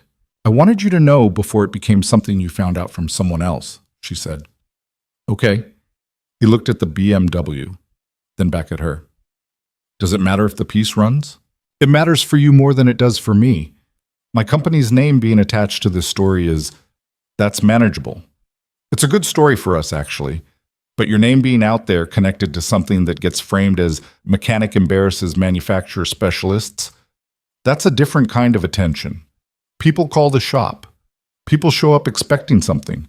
It changes the thing. He was quiet again. This time for long enough that she could hear Kayla moving things around at the back of the bay. My father used to get calls sometimes, he said finally. Word of mouth stuff, people who'd heard about him. Most of the time they just needed a good mechanic. Some of them, there was a period when he solved a weird problem on a Formula Atlantic car that some amateur racing team had given up on, and for about 6 months he'd get calls from race teams asking for help. He hated it. Why? Because the call came with an expectation. They'd heard about the one thing and they wanted that specific thing again, like he had a trick. And he didn't have a trick. He just paid attention. He paused. You can't package that. You can't deliver it on demand. What happened? He stopped taking those calls. A slight pause. Lost a couple of decent accounts, but he said the accounts that came with that kind of expectation made the work worse, not better. Because you stop being a mechanic and start being a performer. Amelia thought about that. So you don't want the story. I didn't say that. I said I understand what it brings. He looked at her directly. Do you want the story? She didn't answer immediately, which was itself an answer of a kind. It's good for the company, she said. The framing as diagnostic innovation, that's a useful narrative for us. We've been trying to differentiate from the dealer service model, and this is a concrete example of what that means. But, she tilted her head slightly, But I don't love the idea of someone being written about without their input, especially when the thing being written about is something personal. My father's thing, he said. What you learned from your father, which is not the same as a technique or a skill. It's more than that. He looked at her for a moment with the expression she'd started to recognize as his actual considering face, not the polite processing that people did when they were deciding what to say, but the real internal work, the kind that took actual time. Let her write it, he said. But I'll talk to her, on my terms. I'll set it up. Tell her I'll give her 2 hours, at the shop in Clifton, not here. She registered the choice of location. Why the shop? Because that's where it comes from, he said. She wants to understand it. She should see where it started. Claire Ostrowski arrived at the Clifton shop on a Thursday morning, one of Ethan's non-Vaughn days, in a sensible gray Subaru with a notepad on the passenger seat and a recorder that she placed on the workbench with the unpretentious directness of someone who'd been doing interviews long enough to stop treating the equipment as a negotiation. She was 35, maybe 38, with the kind of face that was easier to remember than to describe, specific rather than conventionally striking. She looked around the shop for a moment before she said anything, taking in the 2 bays, the organized disorder of tools and parts, the framed photo on the wall near the office door. Is that your father? She asked, looking at the photo. Yeah. He looks like someone who didn't waste words. Ethan looked at the photo. Robert Cole in his mid-40s, standing in front of the original shop sign, squinting slightly against the sun, with his arms at his sides and a complete absence of posed expression. That's accurate, Mim, he said. He'd told Phil to take the morning off. It was just the 2 of them and the shop and the particular quiet of a space that usually had noise in it. They talked for 2 hours and 12 minutes. Claire was good. Amelia had said so, and she was right. She didn't lead with the sensational version of the story. She started with the shop itself, with Robert, with how Ethan had learned, which meant by the time they got to the Porsche and Amelia Vaughn and the 6 weeks and the 90 seconds, it was already embedded in a context that made it something other than a trick or a moment of cinematic inspiration. Was there a moment, Claire asked, about 40 minutes in, when you stood in that workshop and thought, I've got this, these people were just wrong? Ethan thought about it. No. Really? I heard what they couldn't hear. That's not the same as being smarter than them. It's a different kind of attention. They were trained to look at data. I was trained to listen to the thing itself. He was quiet for a moment. The specialists weren't wrong to use the tools they used. The tools just weren't designed to find that particular problem. That's not incompetence. That's a gap. But you found it in 90 seconds, because I was looking in a different place. He paused. If they'd asked me to optimize the ECU mapping or redesign the intake manifold, they would have solved it, and I would have been useless. Claire made a note. You're generous about this. I'm accurate about it. I'm not in the same business as those specialists. We're solving different problems with different methods. The fact that my method worked here doesn't mean it's better. It means it was the right one for this specific problem. She looked at him over her notepad. Ms. Vaughn said that having you in her facility has changed how her team diagnoses problems. It's changing how some of them think about diagnosis, he said. Whether that sticks is a different question. Do you think it will? He considered. Some of them. Kayla, the youngest one, she's going to be good. She doesn't have the habit yet of trusting the data over what she's sensing. That's an advantage she doesn't fully know she has. He paused. A couple of the others, they've been doing it the same way for long enough that changing feels like admitting they've been doing it wrong, which isn't what I'm saying, but that's what it feels like. And Gary Buell? Claire asked. He looked at her sharply. She'd done her research. Gary's coming around, he said, in his own way, on his own timeline. That sounds diplomatic. Gary rewrote the intake assessment form last week, added a full section on intended use, track, road, mixed, frequency of high-load driving. It was better than what I would have written. He paused. That's not diplomatic. That's what happened. Claire wrote something. Can I ask about your daughter? You can ask. Sandra Park mentioned she sometimes visits the facility. She came once. Amelia showed her around. He paused. Maya has strong opinions about things. She told Amelia that the color of the diagnostic bay walls was depressing and that they should paint them yellow. Claire smiled. Are they going to? Amelia said she'd consider it. Is she going to? A slight pause. I think there's a reasonable chance one of those bays ends up yellow. Claire laughed. She wrote something down that was clearly not a direct quote. The end of the interview arrived the way ends do in conversations that have gone well. Not with a definitive conclusion, but with a natural settling, a sense that the shape of the thing had been found. Claire clicked off the recorder. She looked at the photo of Robert Cole again. What would he think of all this, she asked. Not as an interview question. The recorder was off. Just as a human question, the kind you ask when you've spent 2 hours with someone and you're genuinely curious. Ethan was quiet for a long moment. He'd think the car got fixed, he said, and he'd want to know if the mechanic who fixed it cleaned up after himself. She left at 11:40.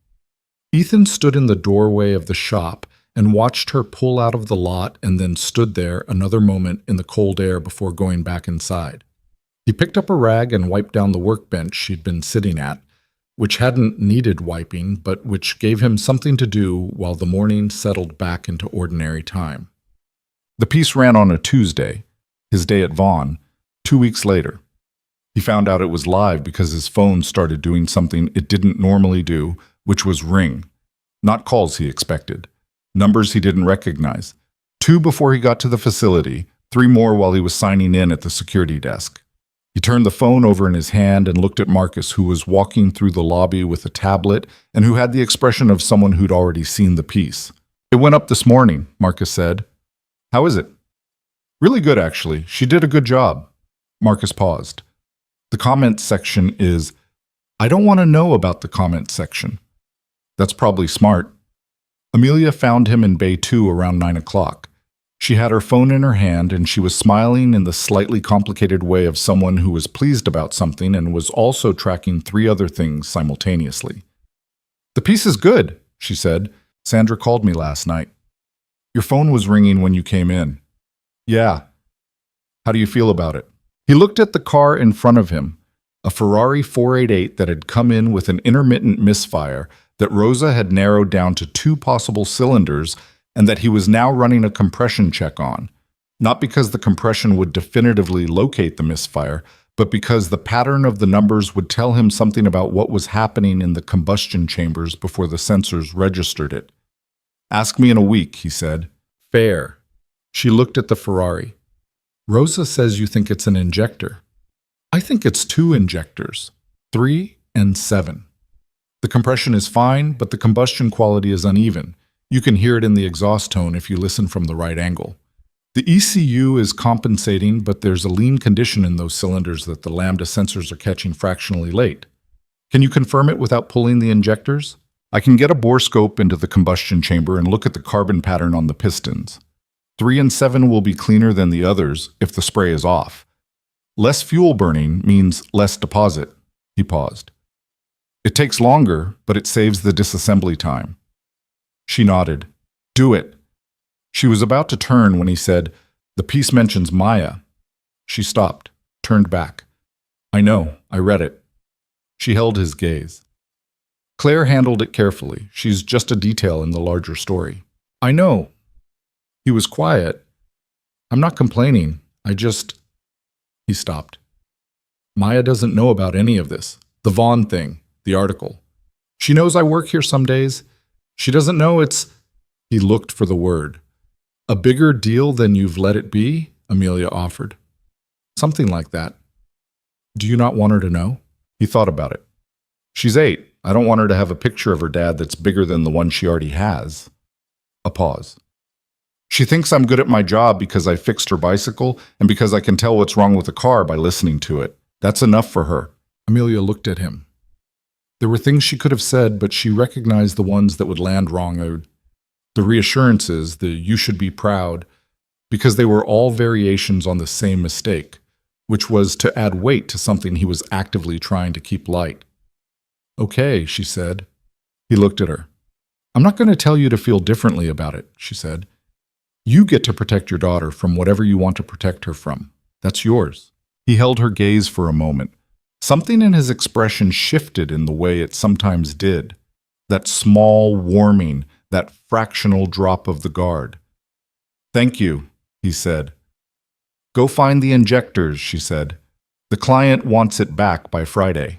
The day Maya came to the facility for the second time was not planned.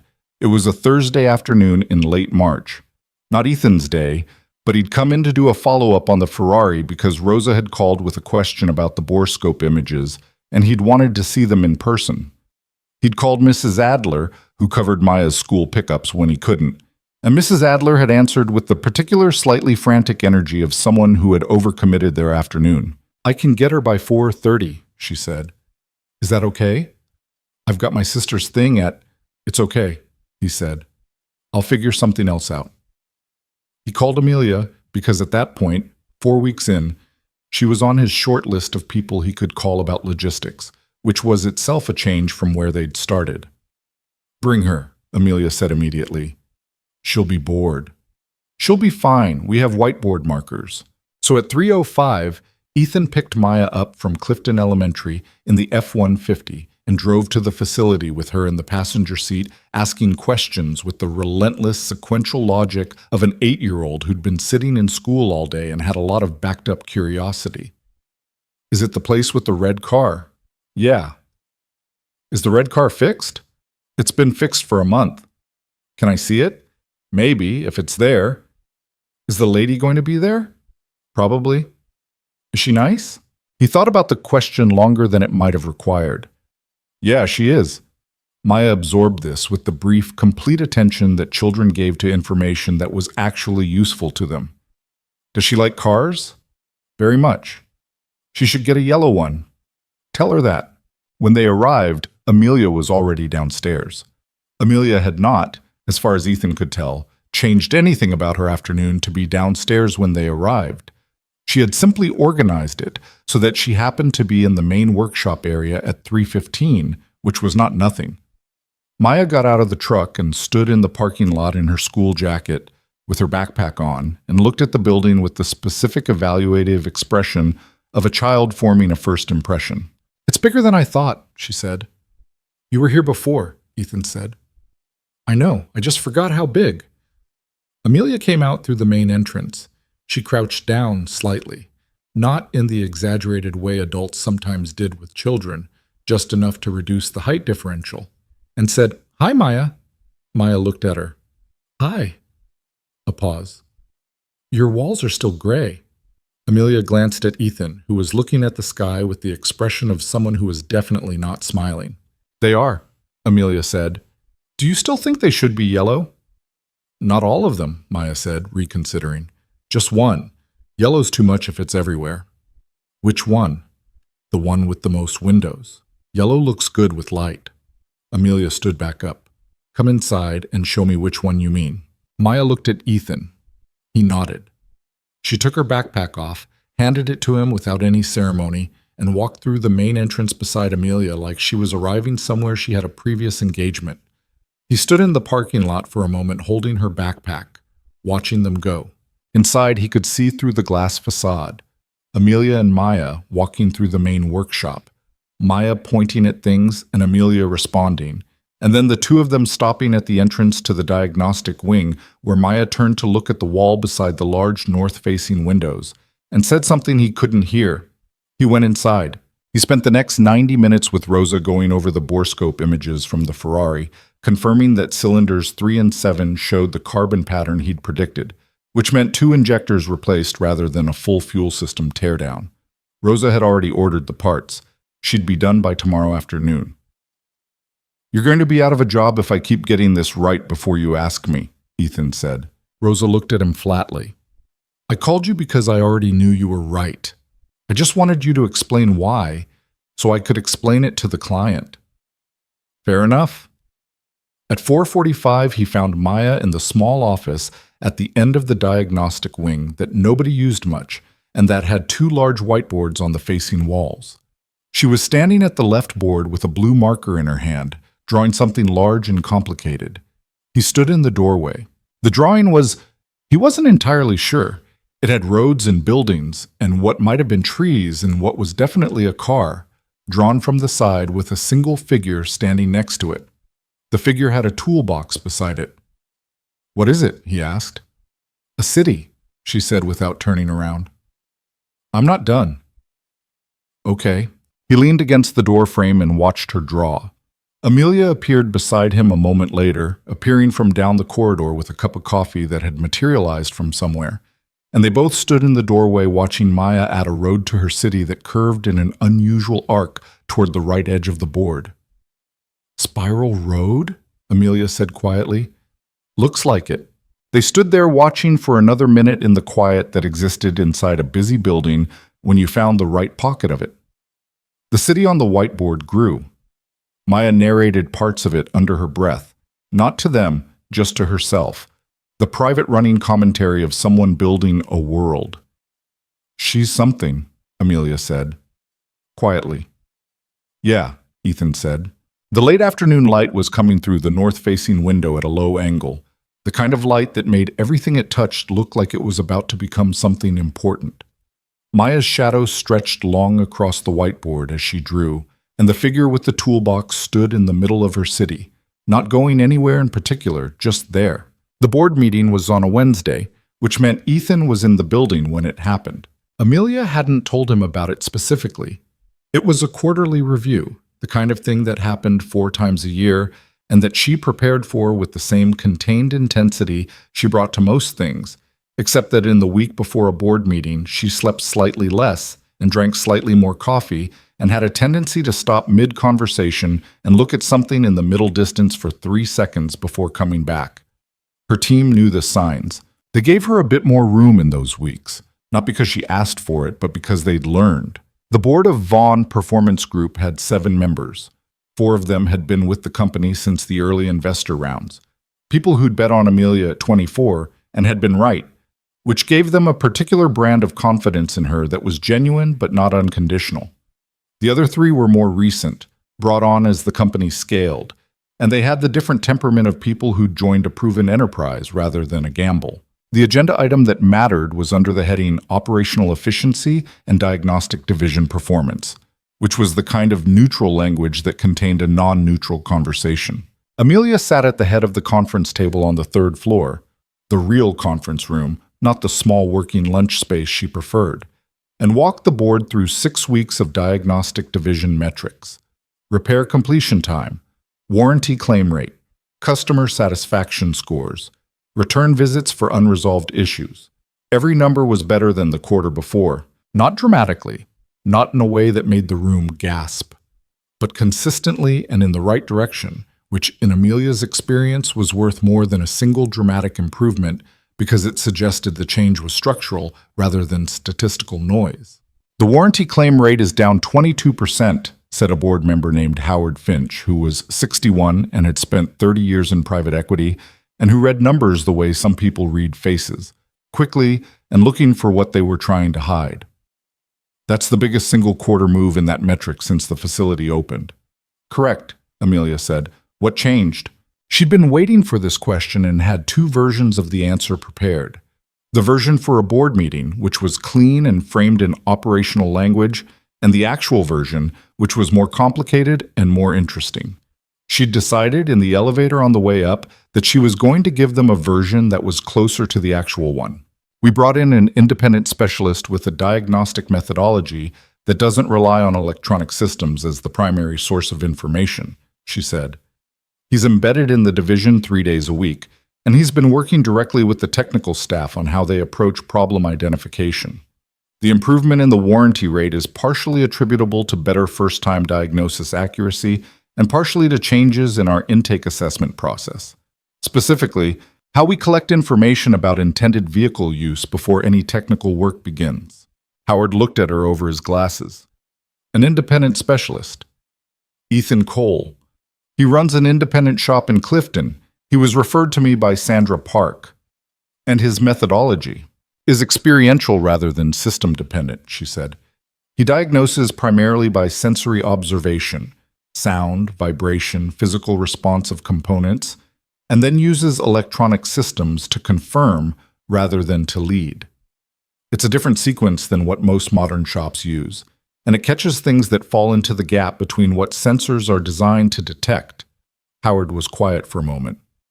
This is the Porsche story. It wasn't a question.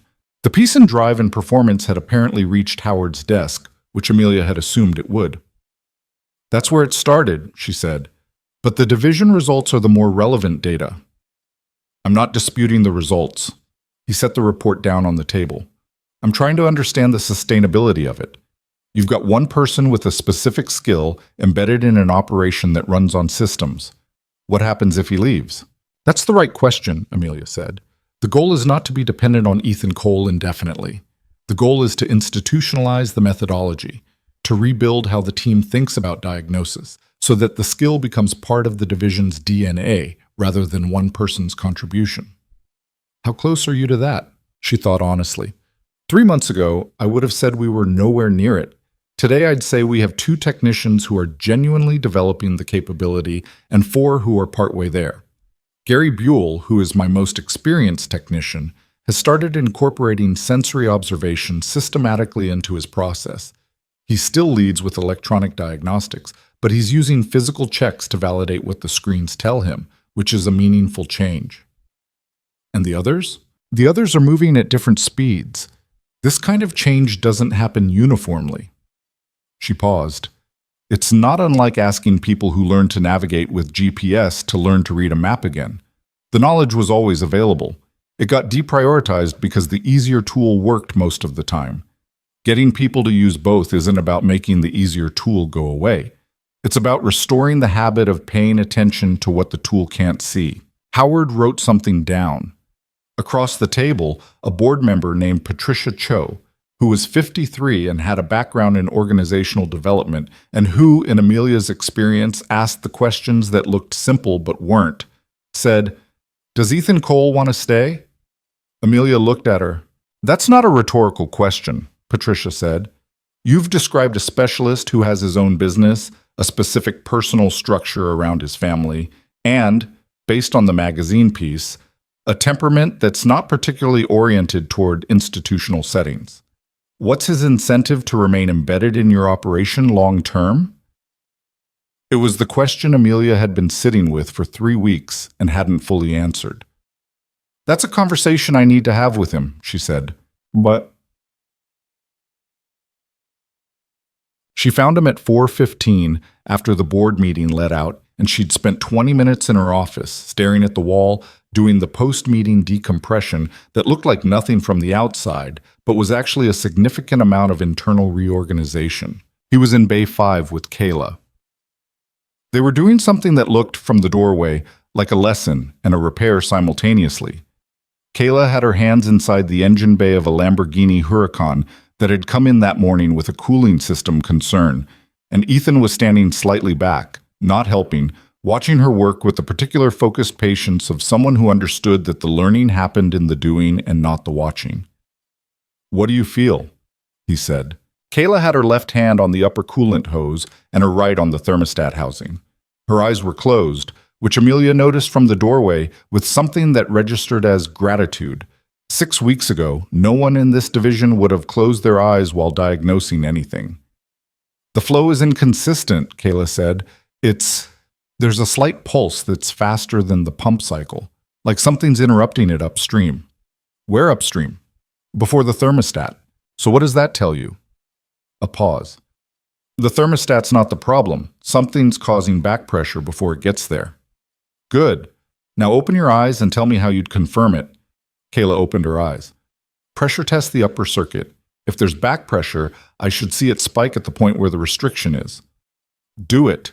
Kayla reached for the pressure gauge kit, and Ethan straightened up and saw Amelia in the doorway. He looked at her with the brief, neutral assessment that meant, "I see you, but I'm finishing this first," which she'd learned to read and to wait for. Kayla ran the pressure test. The gauge spiked at a specific point in the upper circuit, roughly where Kayla had predicted. She looked at the reading and then at Ethan. "Water pump impeller," he said. "It's slipping. The pump is turning, but the impeller isn't keeping up. You're getting partial flow. Classic failure mode on this engine design at high mileage. The thermostat reads fine because the issue is upstream, like you said." He paused. Good diagnosis. Kayla exhaled in a way that was trying not to be obvious relief. I kept second-guessing myself. That's fine. The second-guessing is part of it.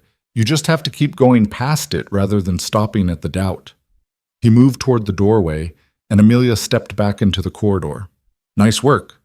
He walked out with Amelia, and they moved down the corridor toward the small conference space without discussing whether that was where they were going. It had become, over the past weeks, the default place for conversations that needed more than a bay aloud.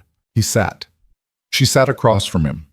She'd stopped bringing coffee to these conversations because he almost never wanted it, and she'd realized she only brought it as a prop for herself. "Board meeting today?" she said. "I figured you were wearing your board meeting face this morning." She looked at him. "I have a board meeting face? It's subtle.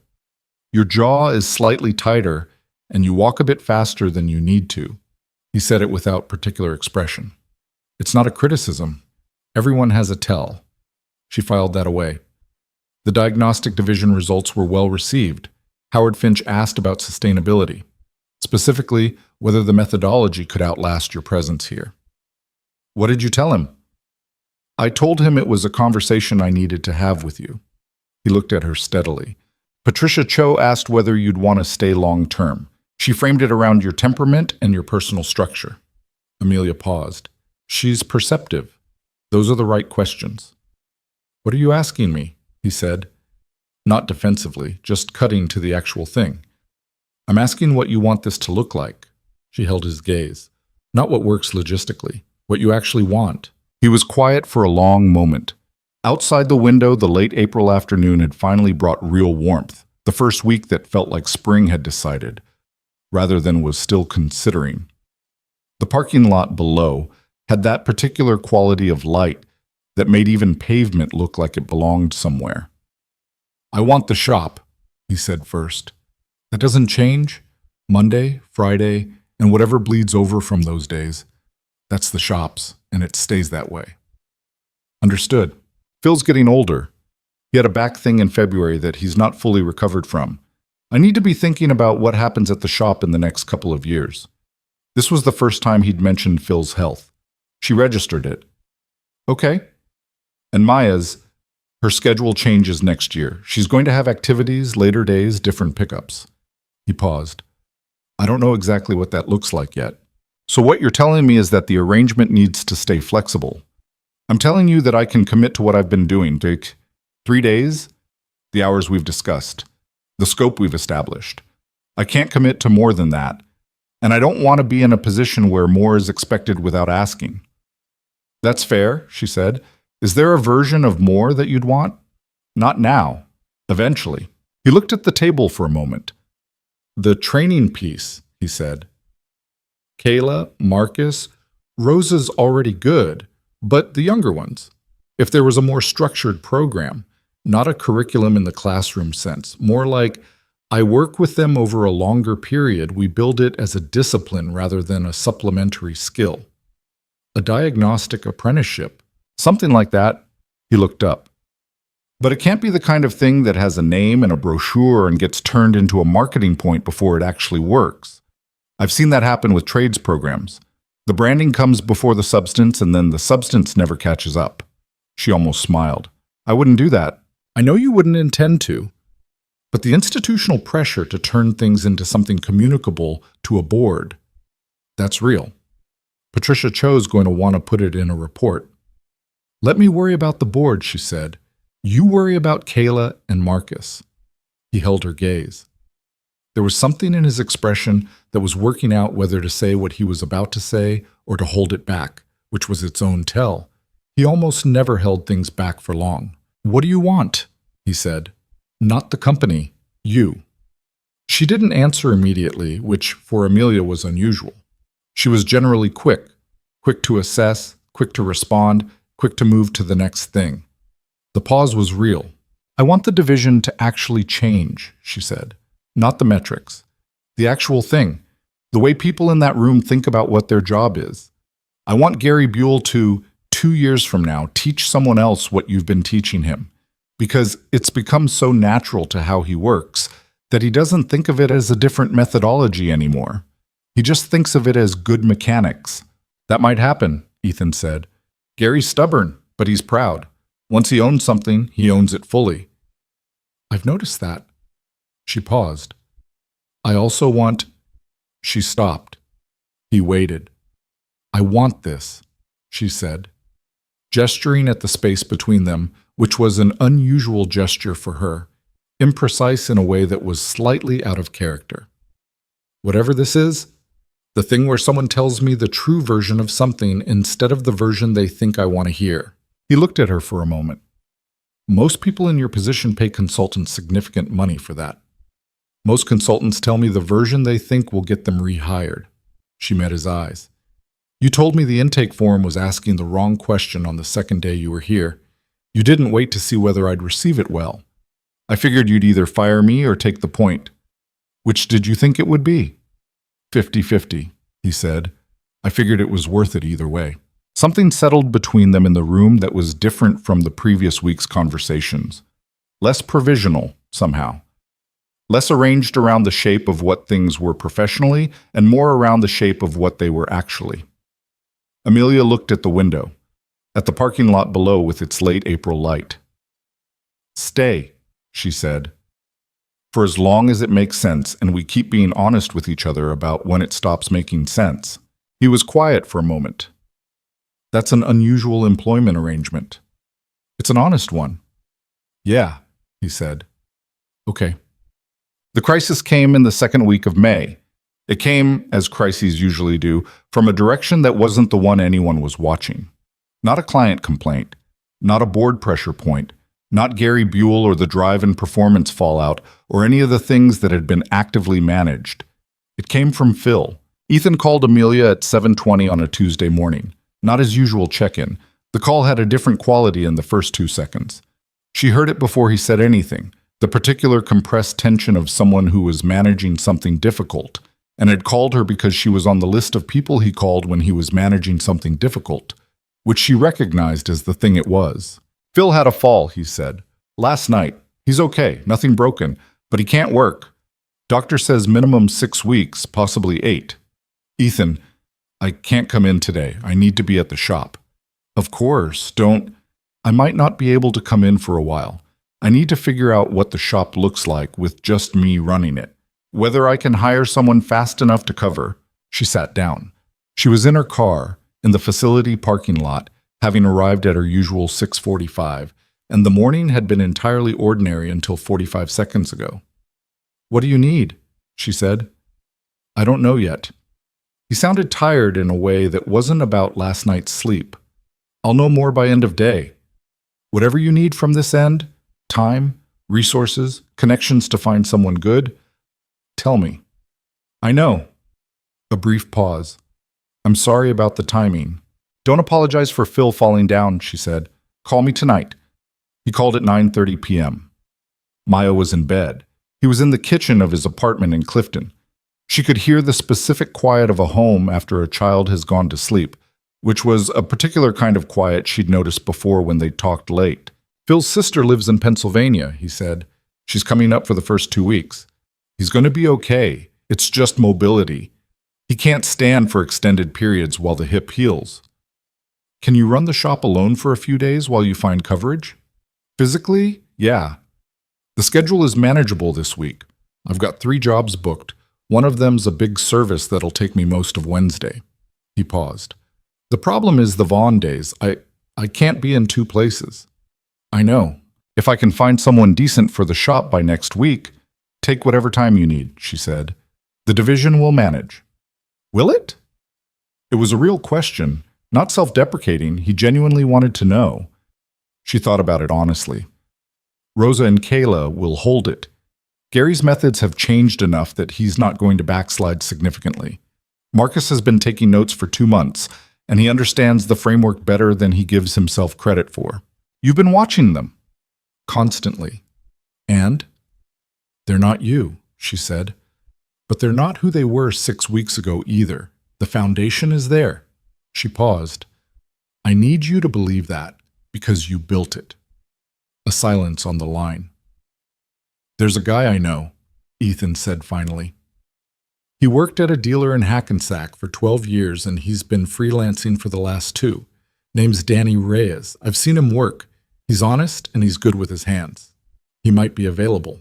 Call him first thing tomorrow. If he wants it, refer him to my HR manager for the shop coverage paperwork. You're paying for shop coverage? You're my embedded specialist. Your shop running is part of how my specialist stays available. That's not charity, that's infrastructure. He was quiet for a moment. You know you don't have to... Ethan. She said his name with the particular weight of someone who had considered what they were about to say. I'm not doing you a favor. I'm protecting an arrangement that works for both of us. Let me do that without you arguing about whether you deserve it. Another silence. Longer. Okay, he said. Good. Call Danny Reyes. Danny Reyes was available, as it turned out, because the freelance market in northern New Jersey was not particularly robust in May, and because Ethan cold calling was the kind of call that Danny Reyes had been hoping for since he'd heard the name mentioned twice in 2 separate conversations over the past month. He started at the Clifton shop on Thursday. By Friday afternoon, Ethan had assessed him as competent, reasonably careful, and likely to be reliable without constant supervision. He came back to Vaughn on Tuesday of the following week. The division hadn't collapsed in his absence, as Amelia had said it wouldn't, but the quality of what he walked back into was different in a way he registered immediately. Not worse exactly, but slightly contracted, like a room where the windows hadn't been opened in a week. Kayla had hit a wall on a gearbox issue she'd been working through and had defaulted to waiting rather than pushing further into the problem. Marcus had correctly identified an issue in a BMMW, but had written it up in the diagnostic language of the system report rather than in the plain English Ethan had been pushing him toward, which suggested the instinct wasn't yet deep enough to survive his absence. Gary Buell had apparently had a conversation with a client on the Thursday that Amelia described to Ethan as exactly what I've been trying to get from the whole team for 6 weeks. The client had come in with a car that had a specific sound underload, and Gary had listened to it in the lot before even pulling it into the bay, and had diagnosed the problem before running a single electronic check, and had then confirmed it with the diagnostic equipment and presented the client with a clear explanation of both the problem and the method. The client had left a review that mentioned specifically the mechanic who actually listened to my car. When Ethan heard about it, he found Gary in Bay 1 and said, Amelia told me about the Thursday client. Gary looked up. He was torquing a wheel nut with the careful precision of someone who no longer relied only on the spec sheet to tell him when something felt right. Yeah, Gary said. Good work. Gary held his gaze for a moment. I've been thinking about what you said. The right question. He paused. You said it isn't what the system is measuring, it's what it's not measuring. He set the torque wrench down. I've been asking that question on every car I touched this week. What's happened? Found 2 things I would have missed. One of them would have come back as a warranty claim inside 30 days. He looked at the car in front of him. Probably. Probably, Ethan agreed. Don't make it a bigger thing than it is, Gary said. I wasn't going to, Ethan said. Gary picked up the torque wrench again. Ethan left the bay. What?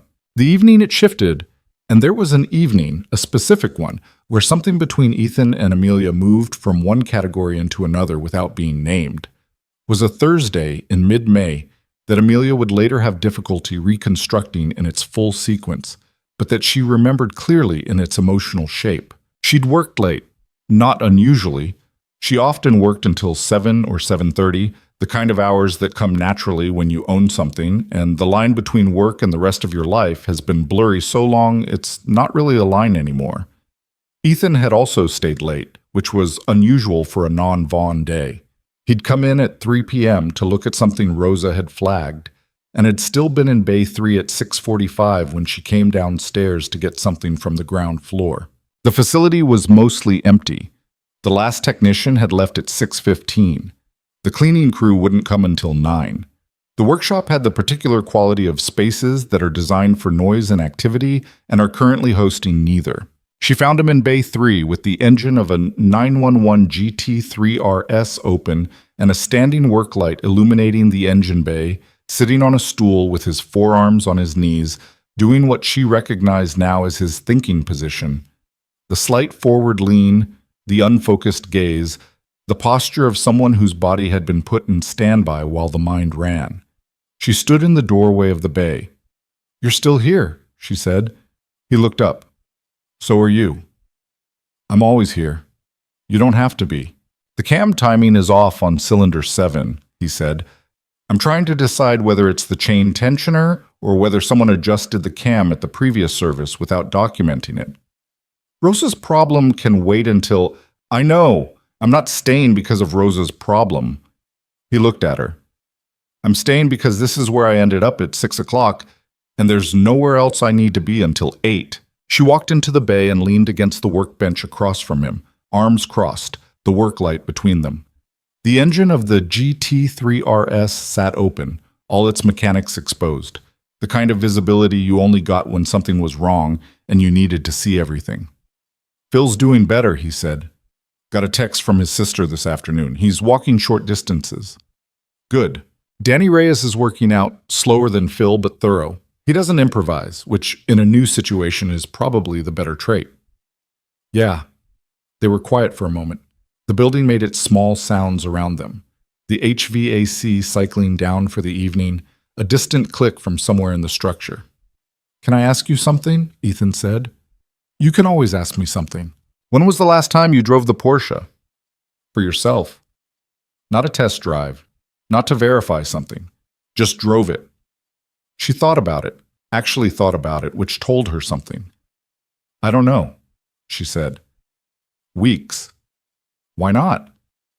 "Because once the problem was fixed, it just became a car I owned. The interesting part was the problem." He looked at her. "That's a little sad." "Is it? You spent 6 weeks trying to fix a thing that mattered to you. Then it got fixed and you put it away." He paused. "The car was never just the car." She looked at the open engine across from her, at all the components visible and accountable, nothing hidden, everything doing its specific necessary thing. "What was it?" she asked. "Something you built that wasn't behaving the way it should," he said. "Something you knew was wrong even when everyone around you said it wasn't." He paused. "That's not about the car." She held his gaze. The work light between them threw everything in strong relief, the kind of light that didn't hide anything. "When did you get so good at reading people?" she said. "I grew up watching my father read engines," he said. "The principle is the same. You look at what's actually there instead of what you expect to find." She was quiet for a long moment. Then she said, "I drove it once after you fixed it, that first day. I took it past 8,000 revolutions per minute in an empty lot at 6 in the morning before anyone else was here." A pause. "It was perfect. The sound was exactly what it was supposed to be." "Good." "I sat in the lot afterward for about 10 minutes. What were you thinking about?" "That I'd been right," she said. "That the thing I knew was wrong actually was wrong. That it wasn't just—" She stopped. "Wasn't just in your head," he said. "Yeah." He looked at her. "It was never in your head." She said nothing, because there was nothing to add to that, and they were both the kind of people who understood when something had been fully said. After another minute, he stood up and looked at the GT3RS engine and said, "The chain tensioner. I can hear it rattle faintly when the engine's cold. The cam timing drift is a symptom, not the cause." He picked up the work light and adjusted its angle. "I'll tell Rosa in the morning." "Thank you," she said. He looked at her. "For the engine?" "For staying," she said. He held her gaze for a moment with the expression she'd started to know as his actual, unprocessed face, the one without the professional composure layered over it, the one that showed up in the later hours of a day when there was no performance left in him. "Yeah," he said. "Okay." They closed up the bay together, the way two people do when they've arrived at the end of something and the ending was good. Outside in the parking lot, the May evening was warm enough to stand in without a jacket. Ethan's truck was the only vehicle left besides hers. They stood for a moment in the light from the facility entrance, not prolonging it, not rushing it either. "Drive the Porsche this weekend," he said. "Not to test anything. Just drive it." She looked at him. "Is that an order?" "It's a recommendation." A pause. From someone who fixed the thing and thinks you should get to enjoy what it sounds like. She almost said something. The something was fairly clear to her, and she suspected it was fairly clear to him, and she also suspected that neither of them were ready for it to be said out loud yet, which was its own kind of information. "Good night, Ethan," she said. "Good night." He got in the truck. She got in her car.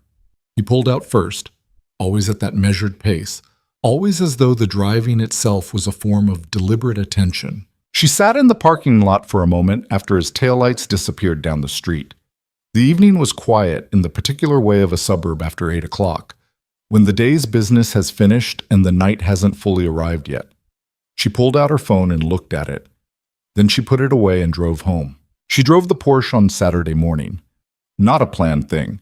She woke at 5:40 earlier than usual and lay in the gray pre-dawn of her apartment for about 15 minutes before she understood that her mind had already decided what the morning was going to be, and her body was simply catching up.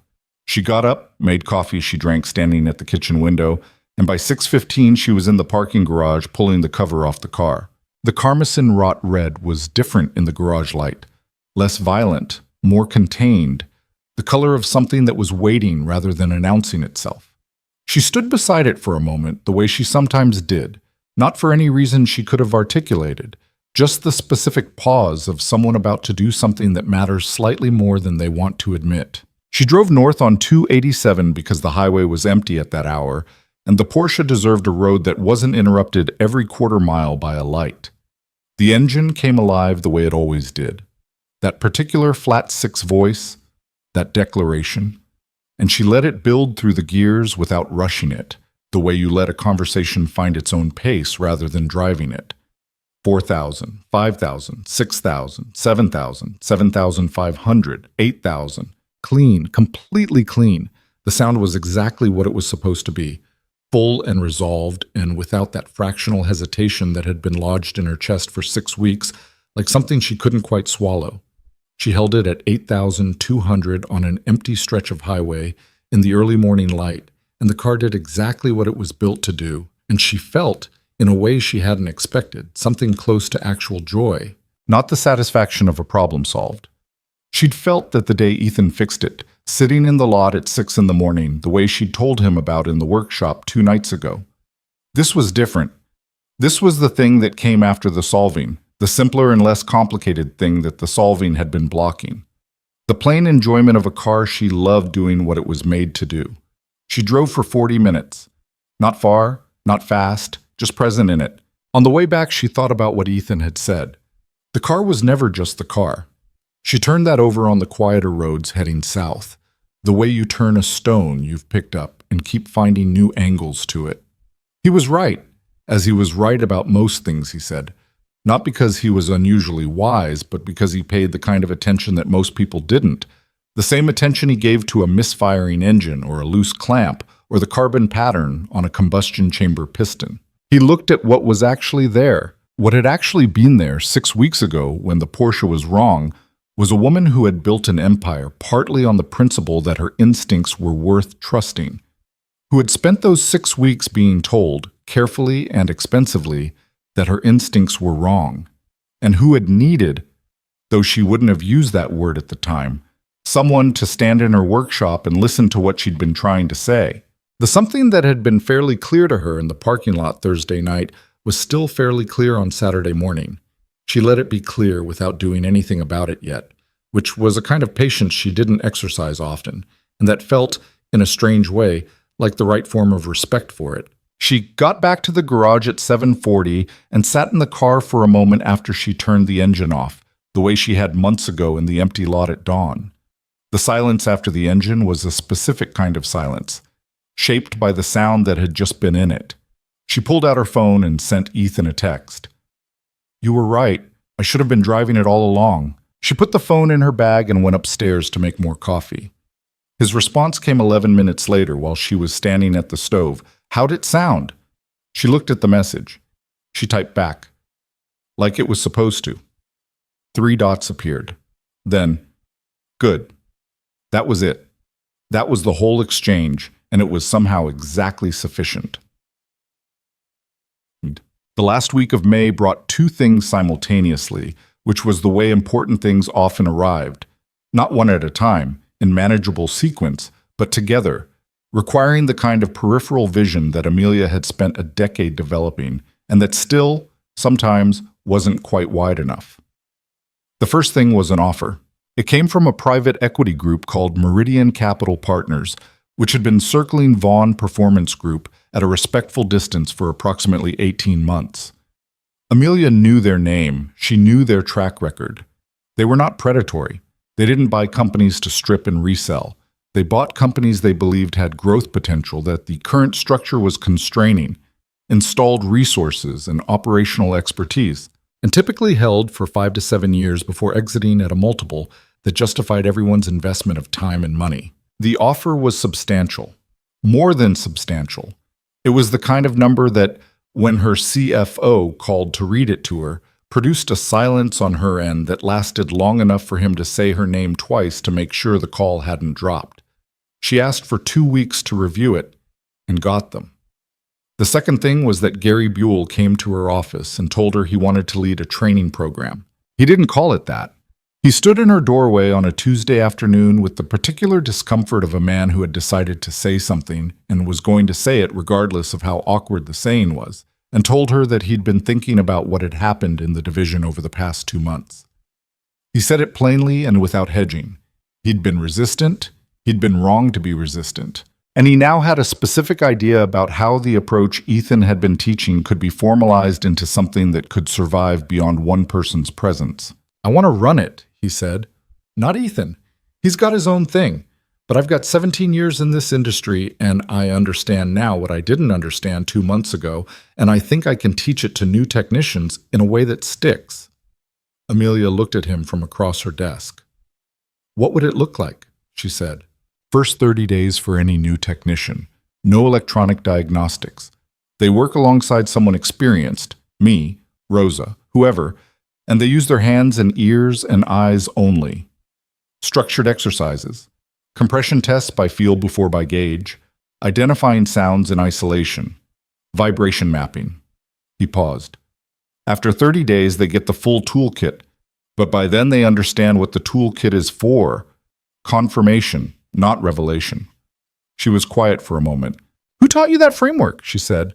"The confirmation versus revelation distinction." Gary held her gaze. "Ethan said it in week 2. I wrote it down." She smiled. Not visibly, not quite, but enough that Gary caught it. "Draw it up," she said. "A 1-page outline. Have it on my desk by end of week." Gary nodded once and left. She watched him go and then turned to her window and looked at the parking lot below where the May sunlight was doing the thing it did in late afternoons, turning everything a shade warmer than it actually was. Two things at once. She sat with both of them. She told Ethan about the Meridian offer on a Wednesday, in the small conference room that had become theirs, in the sense that a place becomes associated with the conversations that have happened in it. She put the offer letter on the table between them. Not the full document, the summary page, with the number at the bottom. He looked at it. She watched him look at it. His expression was careful, which for Ethan was unusual. He wasn't typically careful with expressions. He was typically just whatever he was. "That's a significant number," he said. "Yes." "What are you going to do?" "I don't know yet. That's why I'm telling you." He looked at her. "Why are you telling me?" It was a genuine question, not challenging, actually curious the way he was curious about things that were outside his expected frame. "Because you're the person I tell things to now," she said. "And because this decision affects what this place is, which affects what we've built here, which affects—" She stopped. "It affects you. It affects the arrangement," he said carefully. "It affects more than the arrangement, and you know it." He was quiet. He looked at the summary page again, not really reading it, just giving himself a moment. "What would Meridian do?" he said. "Grow the company, open facilities in 3 other markets, professionalize the operational structure, bring in management talent at the divisional level." She paused. "They'd want the diagnostic division positioned as a flagship differentiator. The Claire Ostrowski piece was part of why they moved. They saw the methodology as a competitive advantage. They'd want to scale it. Yes, Can it be scaled? She looked at him. That's the question, isn't it? He leaned back slightly. What Gary did, but what I've been doing here. It works because it's small, personal. It works because I can stand in a bay and watch Kayla close her eyes and feel the coolant flow and tell her what she's noticing. You can't franchise that. He paused. If you open 3 facilities and try to import this methodology as a branded program, you'll get the shape of it without the substance. You'll have technicians who know the vocabulary and do the 30-day protocol and still default to the screen the moment something difficult comes up. Is that inevitable? Not inevitable, but likely, unless the people who understand it deeply are the ones building it in each new place. He looked at her. Do you have those people? She was honest. I have 2, Kayla and Rosa. Gary's getting there. That's not enough for 3 facilities. No. She folded her hands on the table. So the question is whether the growth is worth what it costs. That's a question only you can answer. I know.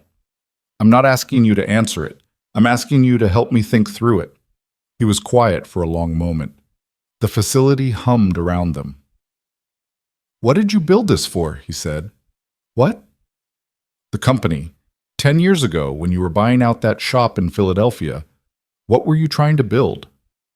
She thought about it. Not the official version, not the narrative she'd told investors and journalists, the actual version. Something that was better, she said. At the thing it claimed to do. Something that actually understood the machines it worked on, not just processed them. Has it become that? A pause. Parts of it. It's closer than it was. Would it stay that if it tripled in size in 2 years? She didn't answer. I'm not telling you to turn down the offer, he said. I'm not in a position to tell you that, and it's not my decision. But if you take it and lose the thing that made it worth building, he stopped. That's a real cost. It doesn't show up on the summary page. She looked at the number at the bottom of the summary page. It was a real number. It represented security and reach and the ability to do things at a scale that her current structure couldn't support. It was the kind of number that would change the material facts of her life in ways that were not small. If I don't take it, she said slowly, the company stays what it is, which is something I'm proud of, but which has a ceiling. Every good thing has a ceiling, Ethan said. The question is whether the ceiling is the problem or the scale is. She looked at him. When did you become a business strategist? I'm not. I'm a mechanic telling you that adding more cylinders to an engine that runs well isn't always the right answer. A pause. Sometimes the engine's already doing what it was designed to do. And sometimes it's built for more than it's currently doing, she said. Yeah. He held her gaze. That's why it's not my decision. She took 3 days. Not the full 2 weeks. She took Thursday, Friday, and the weekend.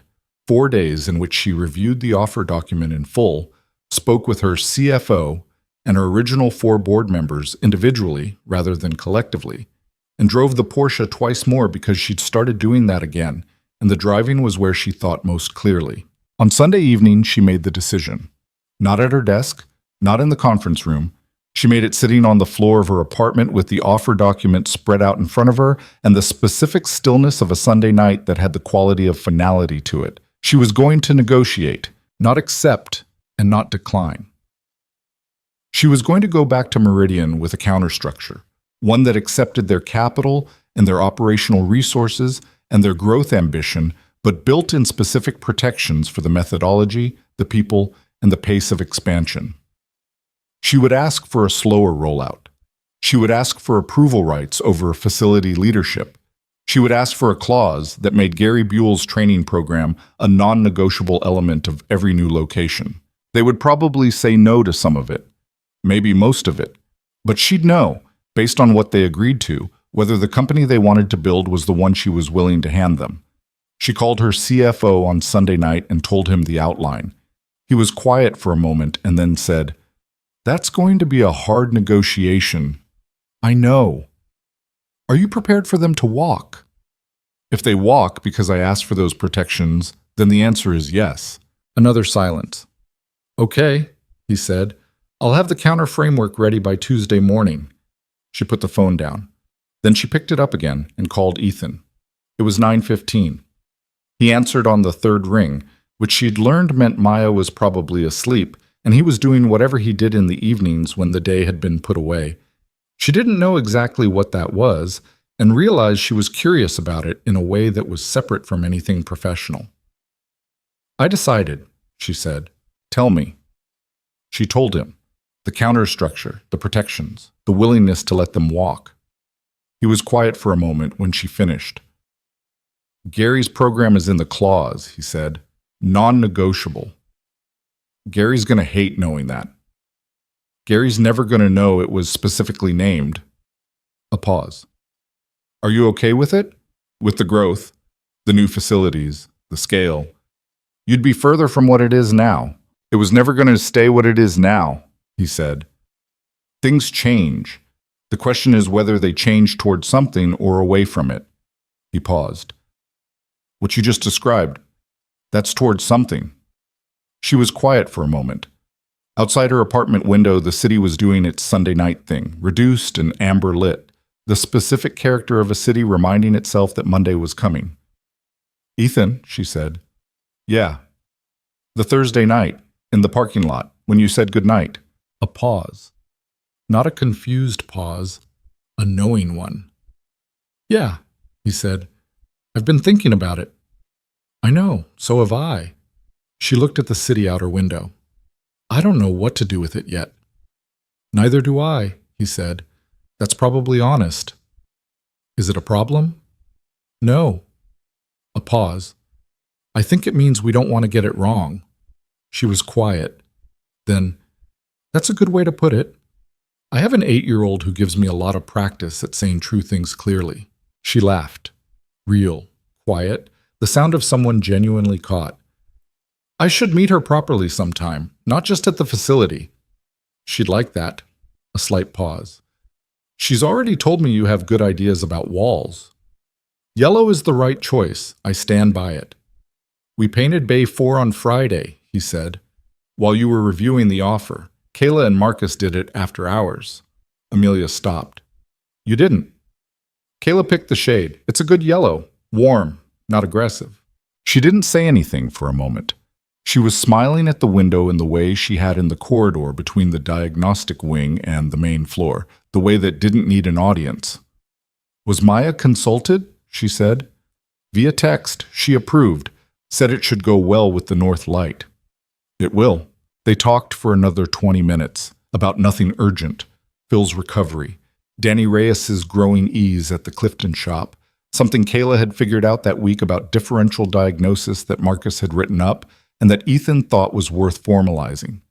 The regular texture of a shared world, the kind of conversation that filled in the edges of days. When she finally said goodnight, it was 9:50, and the Sunday quiet had deepened to the version that was actually peaceful rather than just still. Drive the car again this week, he said, before the Meridian negotiation. Superstition. Not superstition. You think better when you've been reminded of what matters. She thought about that. How do you know driving the car reminds me of what matters? Because your face is different after, he said simply. It has been both times. She held the phone for a moment after they'd hung up. The offer document was still spread on her floor, covered in her notes. The counter framework was going to be ready Tuesday. The negotiation was going to be difficult and might not work, and she was at peace with that in a way she hadn't been at peace with much lately. She gathered the papers and put them on the kitchen table where they'd be ready in the morning, and went to bed at a reasonable hour for the first time in 2 weeks. Buzz. The negotiation with Meridian took 11 days. It was not easy. Thomas Breck, the Meridian partner who led the discussions, was a good negotiator in the way that people who've done it professionally for 20 years are good. Not aggressive, not theatrical, just patient and precise, and with a very clear sense of which concessions cost them something real and which ones were performance. He pushed back on the training program clause. He said it was operationally constraining and that new facility leadership needed flexibility in their first-year rollout. Amelia said the training program was a structural element of the methodology that had produced the results Meridian had valued in their assessment, and that removing it was equivalent to licensing a recipe and then removing the key ingredient on the grounds that it was inconvenient to source. Breck was quiet for a moment after that. Then he said, "The recipe argument is actually solid. I know. We'll keep the program clause. Modified timeline for full implementation. 18 months from opening rather than day one. 12 months. 15. 12, she said, with a 6-month grace period for facilities that can demonstrate an enrollment pipeline." He looked at her. "You've done this before. I bought a company at 25, she said. I've done this a few times." The clause stayed at 12 months. The approval rights on facility leadership were harder. Meridian's standard structure gave them operational authority below the executive level, and they weren't willing to give that up entirely. They settled on a joint approval process for senior technical leadership. Amelia had input, Meridian had final say, but either party could trigger a formal review if they felt the choice was wrong. It wasn't everything she'd asked for, but it was the shape of something she could live with. She signed on a Tuesday morning, which meant Ethan was in the building when she did it. She didn't make an announcement. She didn't call the team together or send a company-wide email. She signed the documents in her office with her CFO and Meridian's lawyer and Thomas Breck, and then she walked downstairs to the diagnostic wing. It was 10:30. Bay 4, the yellow bay, warm-toned and specific in the north morning light, exactly as Maya had predicted, had a BMW M3 in it.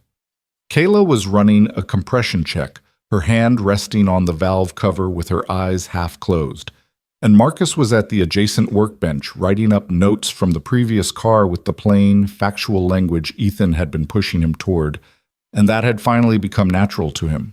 Gary was in Bay 1, working in the deliberate, attentive way that was now simply how Gary worked, the transition so complete that it was hard to remember the defensive man who had narrowed the space with carts and tool chests to protect his territory. Rosa was in the clean room, which she called the clean room still, running a thermal imaging scan on an electrical system issue that had resisted everything else.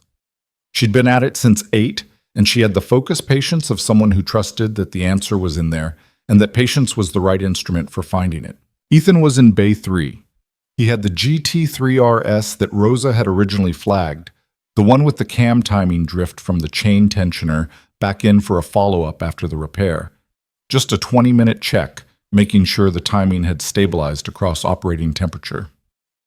He was standing beside it with the engine running, not touching anything, just listening. Amelia stood at the entrance to the diagnostic wing. She watched him for a moment. The engine of the GT3RS filled the bay with its specific sound, and Ethan stood in it with his particular stillness, present in the way he was always present, completely, without partition, without the divided attention that most people brought to most things. The engine ran clean. She could hear it from where she stood, and she knew what clean sounded like now in a way she hadn't known 3 months ago, or at least knew it differently, not just as the absence of the wrong thing, but as the presence of the right one. He heard her approach the way he usually did, without turning, and turned when she was a few feet away. "How'd it go?" he said. He meant the signing. He knew it was today. "Done," she said. He looked at her. "You okay with it?" "Yeah, I am." He nodded once. "Gary's program is in the clause," she said. "Non-negotiable. Every new facility, 12 months from opening." Something moved in his expression. Gary's going to keep thinking he came up with it on his own. He did come up with it on his own. I just made sure it survived the negotiation. He was quiet for a moment, then, "Your father would have respected that." She looked at him. It was the first time he'd mentioned her father, which she realized with a small start she'd never talked about much. But she'd mentioned the auto parts business once, briefly, and the truck with 140,000 miles, and apparently he'd filed it. "He was a practical man," she said. "He would have said I paid too much attention to the methodology clause, and not enough to the earnout structure." "Was he right?" "Probably." She paused. "But the earnout is about money. The methodology is about what the money was for." Ethan looked at the GT3RS. My father used to say that the most expensive repairs were the ones people put off. You always paid more in the end. What was he talking about? Cars or something else? Mostly cars, Ethan said. But he used to apply it broadly. She looked at him. The engine of the GT3 RS ticked quietly through its cooldown. In Bay 4, Kayla had finished the compression check and was running the borescope, her movements now carrying that easy confidence that came from having done something enough times to stop being afraid of getting it wrong. I need to tell you something, Amelia said. He looked at her with the attentive expression, not braced, just present. The thing I said in the parking lot on Thursday night. The thing that was fairly clear that I didn't say. Yeah. I think I want to say it now. He waited. She looked at him directly in the way she'd learned to do, not as a business decision, not with the professional composure she kept on for most things, but with the actual face, the one that showed up when she was being honest without armor. I don't know what this is yet, she said, and I'm not asking you to know either, but I'd rather be in the position of figuring it out than in the position of being careful enough that I never have to. He was quiet for a moment. The workshop moved around them. The ordinary sounds of work, the small, satisfying noises of a place doing what it was built for. Maya's got a school thing in 2 weeks, he said. She's been working on a project about how cities are designed. She asked me last week if the lady with the good wall ideas wanted to come see it. Amelia looked at him. She asked you that? She said, and I'm quoting, "Does your work friend know about cities?" And I said probably, and she said she should come. She called me your work friend. She's 8. Her categories are still developing. Something warm moved through Amelia's chest. She let it. I'd like to come, she said. Okay. Tell her yes from me. I will.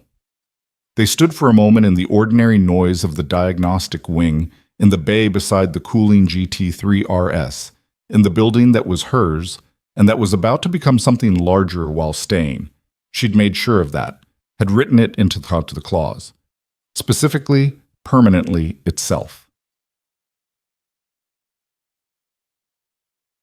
3 weeks later, Amelia Vaughn sat in a school gymnasium in Clifton, New Jersey, on a folding chair that was slightly too small, in a row of parents and caregivers watching third graders present their city design projects on a low stage with a hand-painted backdrop that said, "Future Builders" in letters of varying heights.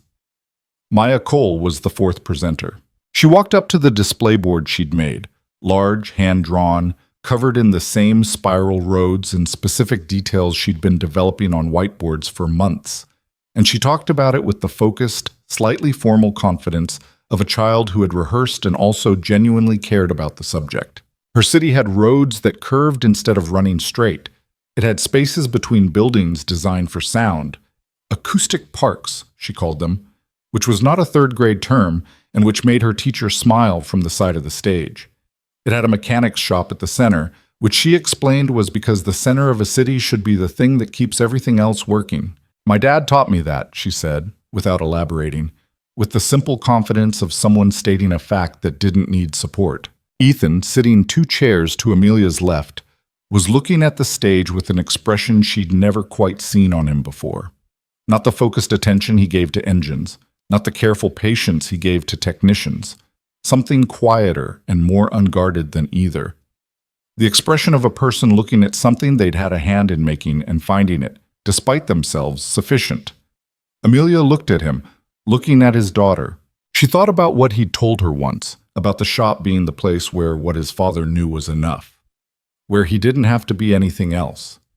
She thought about whether she had a place like that yet, and she thought that maybe the question had changed in the last 3 months. Maybe it wasn't about a place. Maybe it was about the quality of attention you brought to wherever you were, the willingness to listen for what the instruments couldn't measure, to trust what you sensed even when the data was clean, to be present, fully, in the room you were actually in rather than the one you were preparing for. Maya finished her presentation.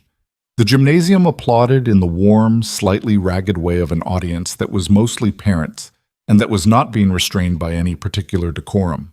Amelia clapped. She wasn't thinking about the Meridian negotiation or the quarterly board presentation, or the diagnostic division metrics, or any of the things that lived in the foreground of her days. She was just there, in a gymnasium in Clifton, clapping for a child who had designed a city with spiral roads and acoustic parks and a mechanic shop at the center. Ethan looked at her. She looked back. "She said the mechanic shop should have yellow walls," he said quietly, under the applause. "She has excellent taste," Amelia said. He smiled, fully, without reservation, the way he rarely did. Not the slight contained amusement she'd come to know, but the real version, the one that changed his whole face. She filed it carefully, the way you file something you intend to come back to, the way you file something that matters. The red Porsche sat in the parking garage of Amelia Vaughn's building on a Tuesday morning in early June, its cover folded neatly to one side, engine cold, waiting. She drove it to work that morning, not because anything was wrong with it, not to verify anything or test anything or demonstrate anything to anyone. She drove it because she'd started doing that again. Most weeks now, at least once. And because the 40 minutes on the highway had become the part of the week where she was most clearly herself, most present in the particular way that Ethan had taught her, without trying to, was the thing that made everything else work better. Not the data, not the diagnostic system, not the credential or the plan or the clean report. The attention, the willingness to hear what was actually there. She took it to 8,000 revolutions per minute on an empty stretch of 287 north, and the engine was exactly what it was, clean and full and running perfectly, doing the precise thing it had been built to do in the hands of someone who had finally stopped being too busy to listen. She drove with both windows down in the early June warmth, the sound filling the car and going out into the morning, and she thought about a man in a gray Henley with a red toolbox who had walked through her side door 4 months ago and changed. Not the car, not the company, though both of those too, but the way she understood what it meant to pay attention. Some things you had to feel. Some things the instruments couldn't reach. The sensors covered what the engineers had decided was most important, and the rest was up to the person in the room, with their hands and their ears and the discipline to trust what they sensed even when nothing on any screen confirmed it. The highway curved north and the Porsche took it cleanly, and the engine ran and ran and ran, exactly right, in the particular way of things that have been listened to. That was enough. That was in the end exactly enough.